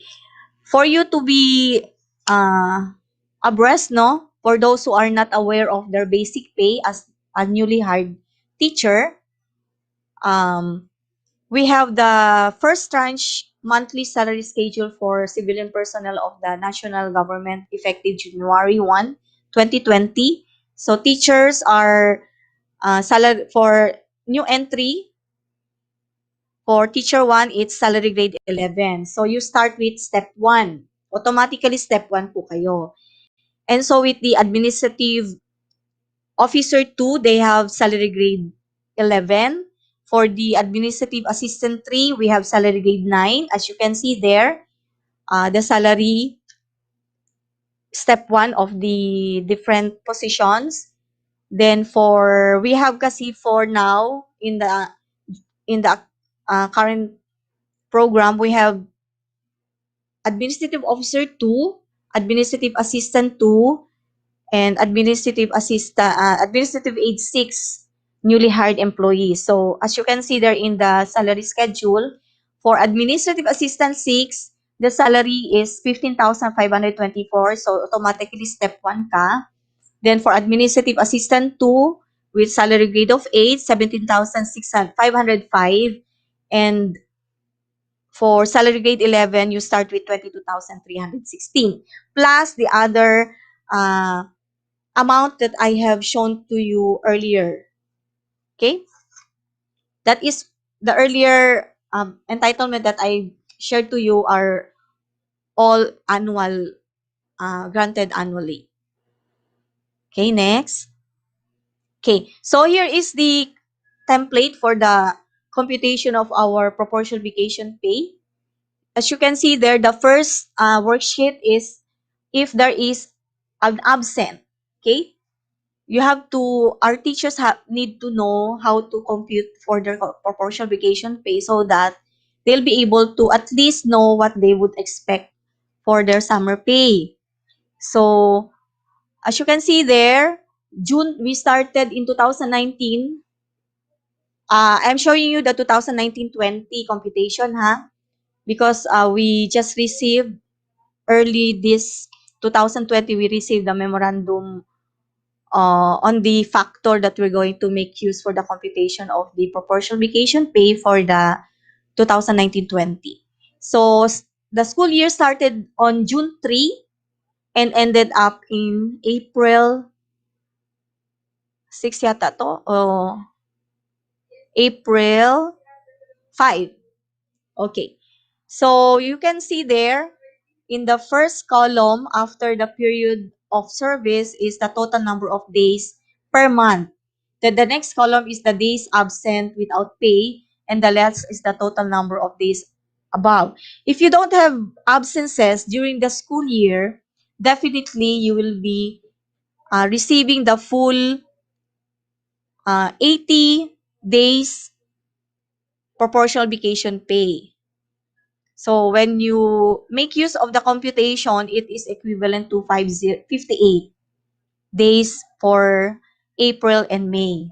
But if you have the absences, if you have absent without pay, you will be basing your computation on the first worksheet. So if in the example you have 85 absences for the whole year, for the school year, so you only are entitled for 34.158 times, there is a computation on the based on your basic salary. Okay, next. Okay, so this is the guidelines or the legal basis for the computation of the proportional vacation pay. So it is very important that we don't incur absences so that there will be no deductions in our proportional vacation pay. Next. Okay. For the step increment, actually, I'm going to present to you the three types of step increment wherein we are entitled to based on, of course, if we are qualified to such step increment. First is the step increment based on length of service. So this step increment is the increase in salary from step to step within the salary grade of a position. The grant of step increments to government personnel based on their length of service is pursuant to Item 8 of Joint Senate House Representative Resolution number 1. So, we go back to the step increment with the salary grades, Sir Mike, backward, salary schedule there. Okay, so for the first step increment, as you can see there, no, if you are salary grade 11 and you were hired 2020, you start with step 1 with the salary of 22,316. After 3 years, okay, you are going to be granted another step increment, which is step 2. So if you were hired in 2020, so 21, 22, 23, so you in 2023 will receive salary, you will receive a salary of 22,600. That if there is no increase, but I think there is a yearly increase, so that will still be higher. Okay, so go back tayo, sir. Okay. So one step increment shall be granted to official and employees for 3 years of continuous satisfactory service at the position. Satisfactory service. So yun. Nakita nyo, may circle siya. So, okay. Next. So this is the second step increment. Step increment due to meritorious performance. Actually, the performance management team has already is already processing this benefits, no? Then hopefully, as soon as possible time, we will be able to announce through our ASTS who are qualified for the 5%, qualified for the step increment due to meritorious performance. This is a two-step increment due to meritorious performance. Okay? The grant of step increment due to meritorious performance, the maximum number of employees that may be granted step increment due to meritorious performance in any given year shall be limited to 5% of all incumbent officials and employees in an agency. So all our performance rating, both teaching and non-teaching, will be consolidated. Then the first 5% of the highest performance rating will be taken. So they will be entitled to two-step increment. So that is a good news for those who have been performing very well in the service for the last few years. Sana all. Okay? Next. Okay. For the step increment, there is the third step increment. This office hereby amends DepEd Order number 79, entitled Implementing Guidelines on the Grant of Step Increment for Teachers with Specialization in Science and or Mathematics. So in view of the changes in the organizational structure and staffing complement as a result of the implementing of the department rationalization plan, including queries and clarification from the field units, particularly attention is invited to item 2 and 3 of the aforementioned issuance. So this is actually a step increment granted for those who are teaching science and math. So for us, I think we have not done this because it's a very, what's this? Masyadong meticulous talaga ang processing. Dapat kasi purely science and math lang ang tinuturo. Then mayroon siyang mga compliance na dapat i-meet, wherein I think the DepEd Samoa City tried but it did not prosper because of some limitations that we have. So hopefully, baka in the coming years, pwede natin to i-meet.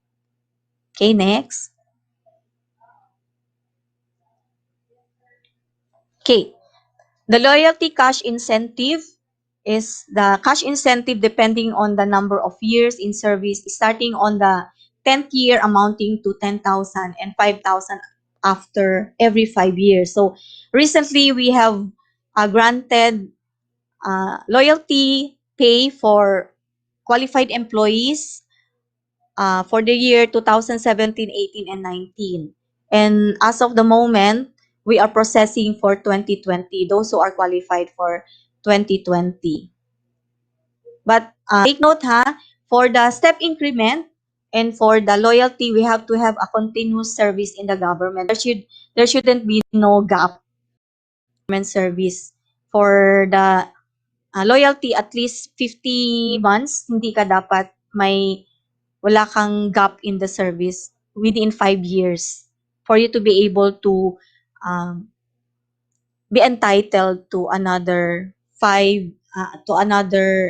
loyalty cash incentive. Okay, next. Okay, chalk allowance. Traditionally, the government provides classroom teachers with an annual allowance for classroom supplies, popularly known as the chalk allowance, allotted to purchase classroom essentials such as chalks, erasers, forms, and other supplies and materials. So, 3,500 siya dati. So, naging 5,000 siya ngayon. So, the teachers are enjoying the 5,000 chalk allowance starting 2019 pa ata. Okay? Okay. Next is the special hardship allowance. These shall be granted special hardship allowance to qualified teachers and school heads or administrators as provided in Section 5 of this Act to be given annually. The special hardship allowance given shall not exceed 25% of the annual 25% of the there is a sample here, no? Sample, computation. As you can see here. Next daw, sir. Andyan yung guidelines sa next slides. Backward tayo ulit. Sorry. Okay. Sir Mike, backward konti. Okay. So, yan yung computation for the special hardship. Actually, yung accounting ay meron na silang automatic computation of this hardship allowance. We just have to identify what schools are under this hardship situation for them to be able to be granted the hardship allowance. Okay, forward, sir. Okay, for the multi-grade teachers, okay, handled classes of 2 grades, meron siyang 15% na igagrant sa kanya ng hardship allowance. Those who are handling 3 grades, 20%, and 4 or more grades, 25%. Then for the hardship post, it's stated in the transport inaccessibility. Ito yung mga conditions for you to be able to be granted hardship allowance. Transport inaccessibility, wherein you reach your post or your area of responsibility through hiking, animal ride, boat ride, other means of unusual or irregular transportation. Minimum of 5 kilometers ata. Okay. Next. Okay. So, for the leave privileges on maternity, paternity, study leave, so I will just run through this quickly because we have one seminar workshop for non-teaching and for the AOs to really in detail of the different benefits of teachers and non-teaching in relation to maternity, paternity, study leave, and other employee benefits so that they could make just parang mag-e-echo na lang sila sa kanilang mga bawat quadrant. So for the updated guidelines on grant of vacation service credits to teachers, I will just run through quickly. Then for the application for sick leave wherein you are also as teachers and non-teaching entitled to, okay, all application for sick leave shall be made on the prescribed form and shall be filed immediately upon coming back from your sick leave. Okay, next. Okay, application for sick leave in excess of 5. Ito, I would like to reiterate this for all our teachers, no? Kasi usually when our teachers go on leave,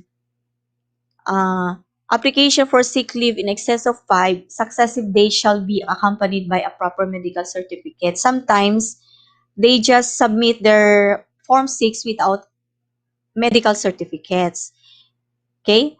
Teachers' leave shall not be entitled to the usual vacation and sick leave, but to the proportion vacation pay. Okay. Teachers are not entitled for a sick leave and a vacation leave because they receive the proportional vacation pay of 70 days for summer vacation plus 14 days of Christmas vacation. Only the non-teaching is entitled for uh, sick leave and vacation leave credits monthly. For the non-teaching, they earn for full uh, service for the whole month. If they don't have absences, they be granted 1.25 sick leave and 1.25 vacation leave. So that is for the 12 months, they earn 15 days vacation leave and 15 days sick leave. Okay? But out of the 30 days yearly, they have to be using the days for leave, and that is not cumulative, no, that is actually deducted from their total accrued leave yearly, even though they use the forced leave or not. Then they have also these 3 special leave benefit for non-teaching, wherein it is not deducted from their accrued leave credits, leave service for the or leave credits for the year. That 3 special leave benefit could be used for milestones, for birthday leave, and other family affairs in their, including their family members, immediate lang talaga. Okay? So, okay, this is the one that I mentioned a while ago, that for the teachers, they are under proportional vacation pay. Senate, so they don't earn service credit or leave credits. But how could they earn service credit? So that the absences that they incur, especially when they are ill, actually the absences that could be credited or could be deducted from their earned service credit are actually should due to illness. Vacation leave of teachers are without pay. Okay? So, teachers are only entitled to sick leave without pay if they have earned service credit. So, how would they be able to earn service credit? So, per DepEd Order 53, Series of 2003, updated guidelines on grant of vacation service credit to teachers. These are the activities that they are eligible for the grant of service credit. Okay? First, services rendered during registration and election day as long as these are mandated duties under existing laws. Service rendered during calamity and rehabilitation when schools are used as evacuation centers. Services rendered in connection with the conduct of remedial classes during the summer or Christmas vacation or outside of regular school days. Services rendered in connection with early opening of the school year. Services rendered during school sports competition held outside regular school days. Services rendered by those who train teachers in addition to their normal teaching loads. Teaching overload not compensated by honoraria. Okay. Teaching in non-formal education classes in addition to teaching informal, carrying a normal teaching load. Work done during regular school days if these are in addition to the normal teaching load, conduct of testing activities held outside of school days, and attendance, participation in special DepEd projects and activities which are short-term in duration, such as English, science, and math mentors training, curriculum, writing workshop, planning workshop, etc. if such are held during the summer vacation or during weekends. So these certificates must be presented to the admin so that it could be computed and could be credited to your leave card as your earned service credit. So every time you have absent, especially when you are sick, so you can make use of this service credit. Okay? So if there are activities that you are eligible to be granted service credit, there are also activities that will not enable or will not grant you or will not eligible you to grant of service credit. Okay? So these are the following. In-service training programs fully funded by the government. The INSEP every year, you don't earn service credit from those activities. Assignment to clerical work, because there are some of our school heads and other immediate head that would ask our teachers to do clerical works for them, so it is not qualified, or it's not an activity that would qualify you for a service credit. Then reassignment of teachers to duty in another bureau or office, detailed in another government office. Assignment in connection with exhibits at a fair, postponement of a regular teacher's vacation, and time spent in traveling to and from station to the place where services are rendered. Okay, next. Okay, procedure in the grant of service credit. So this is very important because there are teachers who've been always claiming that, yes, we were registrants. We do the registration during early enrollment or early registration, but they don't have these requirements for them to be able to be granted. So it has been for years that they don't have those. So they're asking, what could they do? What could they submit? Okay, so for our new teachers, please be guided on this following steps, no? So, head of office, school recommends approval of request to render vacation service credit. Then, school's division superintendent approves or disapproves request. If reasons for request is not among those listed above, request should be forwarded to the regional director for action if activity is region-wide, and to the central office through the regional director if activities are outside, no, or in DepEd-wide. For attendance, participation in DepEd-wide programs and projects, the central office shall make the necessary issuances on the grant of vacation service credits. Okay. The following documents requirements shall be submitted after completion of vacation service credit. The accomplishment report, of course, the duly signed DTRs or the CS Form 48. Next. Okay, those are the only documents, no, accomplishment report and the Form 6, the Form 48 or the DTR. Other rules that would have to be considered too, no? The following rules shall also apply in the grant or use of service credit. 1 work day of vacation service credit is granted for 1 day. 8 hours yan of service. The number of days of vacation service credit granted to a teacher shall not exceed 15 work days in 1 year, except in cases authorized by the secretary upon the recommendation of the regional director. So there are some activities in the government wherein our teachers are involved with that would earn service credit over and above the 15 days work in a year. So one example is being a coordinator advisor of the Red Cross Youth Council. If you are, but the activities that you will be undergoing or attending should be also, of course, approved by the STS before you'll be able to be granted such service credit. Okay? Another, vacation service credit shall not be granted for services rendered without previous authority. O, yan. Yan na yung sinasabi ko kanina. Dapat mayroong previous authority. If not, like for example, you're asked to do the early registration or to manage the early registration and you are not included in the memorandum. So how could you be given or given the service credit if you are not in the memorandum? So there should be a previous authority before you render such service unless you go on volunteer. Teachers on detail in offices or assigned to non-teaching jobs are on the vacation sick leave basis and should not therefore be granted vacation service credit.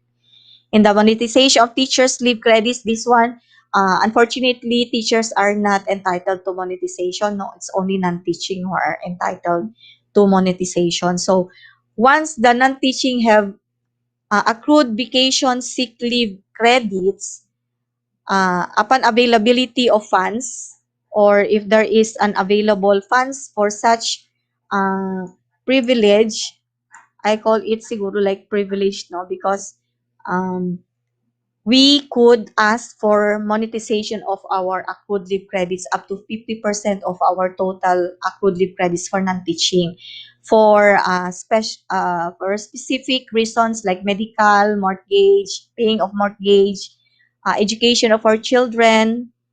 Okay, so next. Okay, the formula in the conversion of vacation service credit, if a teacher becomes a non-teaching, she can opt to request for the conversion of her service credit. Okay, so vacation and sick leave, 30 divided by 69. So the Y there is the total number of teacher service credit. Okay, so the number of days derived shall be divided equally into vacation and sick leave credits. This is how also we are going to convert the service credit of our teachers whenever they apply for terminal leave benefits for those who have separated through resignation or through retirement. So this is how we convert their service credit into vacation sick leave so that we'll be able to compute for their terminal leave benefit. Okay, the vacation service credits of a teacher who transferred to a non-teaching position may be converted. Okay, and vice versa. And also, when a non-teaching goes to a teaching position, she could also request for the conversion of her vacation sick leave credits to service credit. Okay, next. Unused vacation service credits of teachers who resigned, retired, or are separated from the service through no fault of their own or on or after January 16, 1986 shall be paid the money value of their unused vacation service credit converted to vacation. That is what I mentioned a while ago, yung terminal leave benefit po nila. Okay, next. So that is for the granting of service credit. So our mobile teachers and dialysis are also given privilege in terms of allowances. So the mobile teachers are given 2,000 pesos per year for their month per month pala, sorry, per month for transportation allowance, 5,000 per year for their instructional materials. Okay. Okay. We have also our personal economic relief allowance, which we call PERA. So previously it's 2,000, but now it's 5,000 already. So I know that everyone is familiar with PERA. That is in addition to our compensation. So last is the other entitlement from LGU or the local government unit is the incentive allowance for public school teachers, which is 1,000 per month. So that is from June to April. Okay, so there is I attached there the guidelines, or next though, Sir Mike.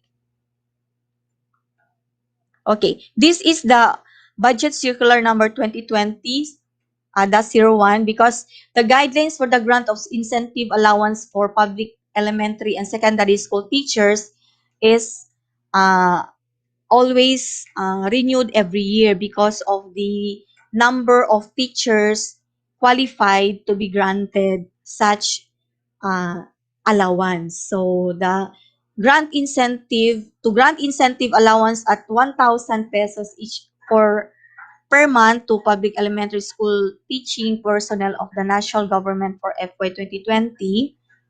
Okay. Next, sir. Okay.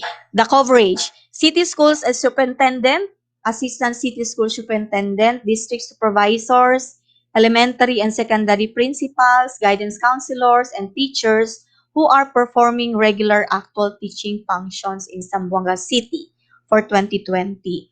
So those that are exempted from receiving such allowance are the following: And unfortunately, we are not entitled non-teaching group. So administrative staff personnel of public, elementary, and secondary school, and administrative staff personnel of the Office of the Division of City Schools. Those who are under preventive suspension and or on official leave. Those who are on authorized attendance at a training course or scholarship grant or on other similar activities. Those who are absent without official leave, regular teachers who have rendered service less than 15 days in a month, and substitute or replacement teachers. Okay. So, since I would like to reiterate this, no, because you yourself know that if you are not entitled for the transportation allowance, please remind your in charge, most especially the one who is making the payroll. Because as you can see here in 3.5, if you have been absent or rendered service less than 15 days in a month, please don't request or uh, don't let yourself be included in the payroll. Okay? So, honest-honest lang po tayo. Then, rules and regulations. Elementary and secondary school teachers who have rendered the regular basic teaching function in any public elementary or secondary schools in Zamboanga City for a period of 1 month inclusive of approved leave of absence may be granted 1,000 pesos incentive allowance each for the month they have served. Okay? City school superintendent, assistant city school superintendent, supervisors, principals, and guidance counselors may also be entitled to the 1,000 pesos incentive allowance each for the month they have served. Okay, the city school superintendent shall submit to the city budget officer a master list of names. So actually, it's one of the staff in the HR is the one submitting the master list in coordination with the field. So we have submitted a supplemental list for those who are qualified or those who are entitled to the allowance. A certification shall be considered only once every quarter in replacing the names of teachers to another name and or correction in the spelling. Actually, there are some those that we have certified due to their names are still single in the master list, but they are already bringing their married name. Then the preparation of the payroll of the different schools shall be done through their respective districts where the concerned school belongs except the secondary schools.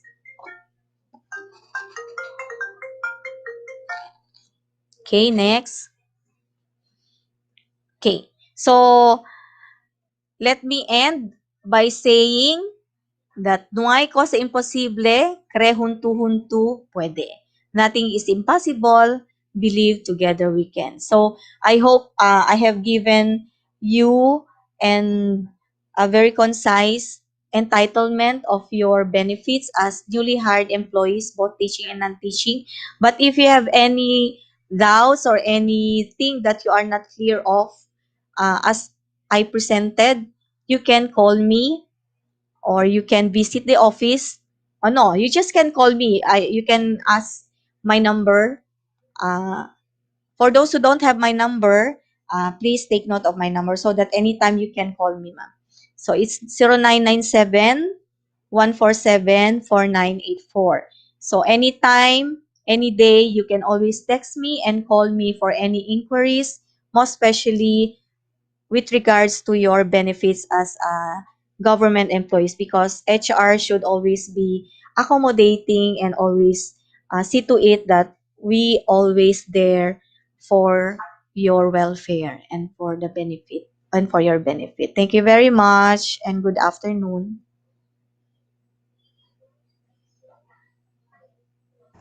Okay, thank you so much, Ma'am Dulce. We're waiting for Ma'am Rosarine Campañero Yes. to come back in for the introduction of the guest of our next speaker. So thank you so much, Ma'am. Okay. Thank you very much also, Sir Mike.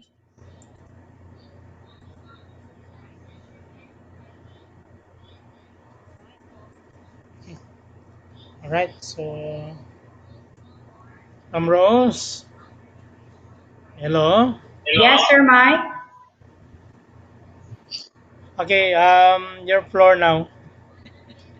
Okay.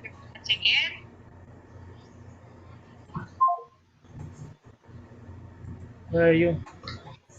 Okay, we're moving on to the open forum. Do we have any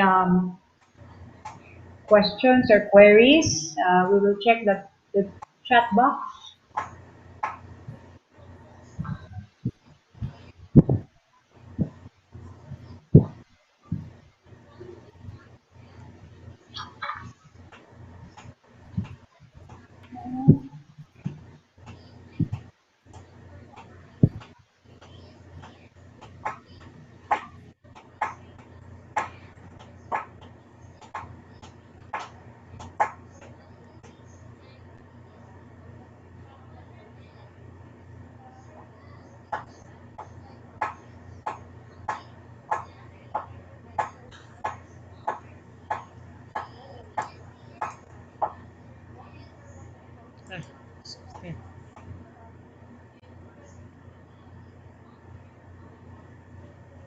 Any questions? Okay.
Okay.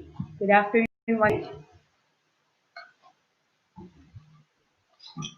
Since we don't have any questions or queries in the chat box, we will be proceeding with the closing program. May I request everyone to please rise for the pledge of commitment. This will be given to us by no other than our OIC Assistant Schools Division Superintendent. We have with us Dr. Norma T. Francisco. Norm, take it away. Please share the, okay? Ba lahat to make the commitment? Are you ready to make the commitment? Okay, so wala naman talaga tanong, and I think you understood everything. However, if you have some more question, you can just post it on our FB account. Actually, one is my name and the other one is HRD. And of course, you have the number that we contacted you. Okay? So, ready? Can you see can they see it, Rose? Okay. Please Yes, raise ma'am. your They can right see. hand. Okay, please raise your right hand and follow after me. I, of the school that you're hired, a newly hired teacher, non-teaching personnel of the Department of Education, take pledge to commit myself with utmost sincerity to uphold the highest standards that it set up for us.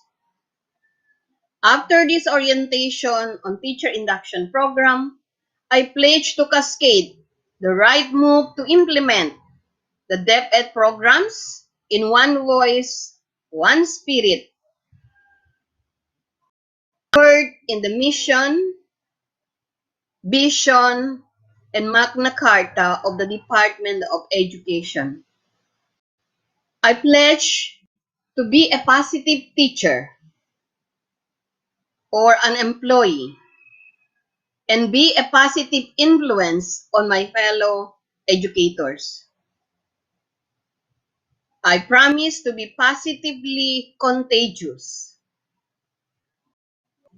and share more smiles and joy with all those around me.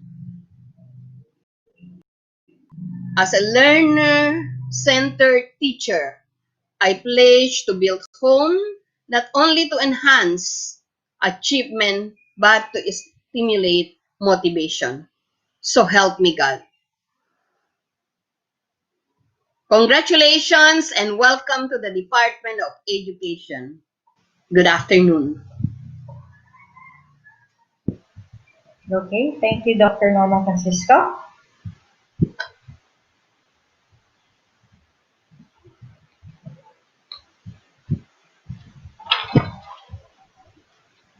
Before we end this session, I would like you to focus on the screen for the evaluation link. If you have your cell phones, you may picture this link. You have https tinyurl.com webin bar induction program.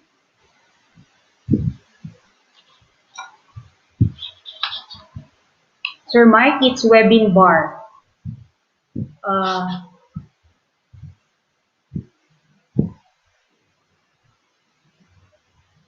So I repeat, it's webin bar, not webinar, but webin bar induction program.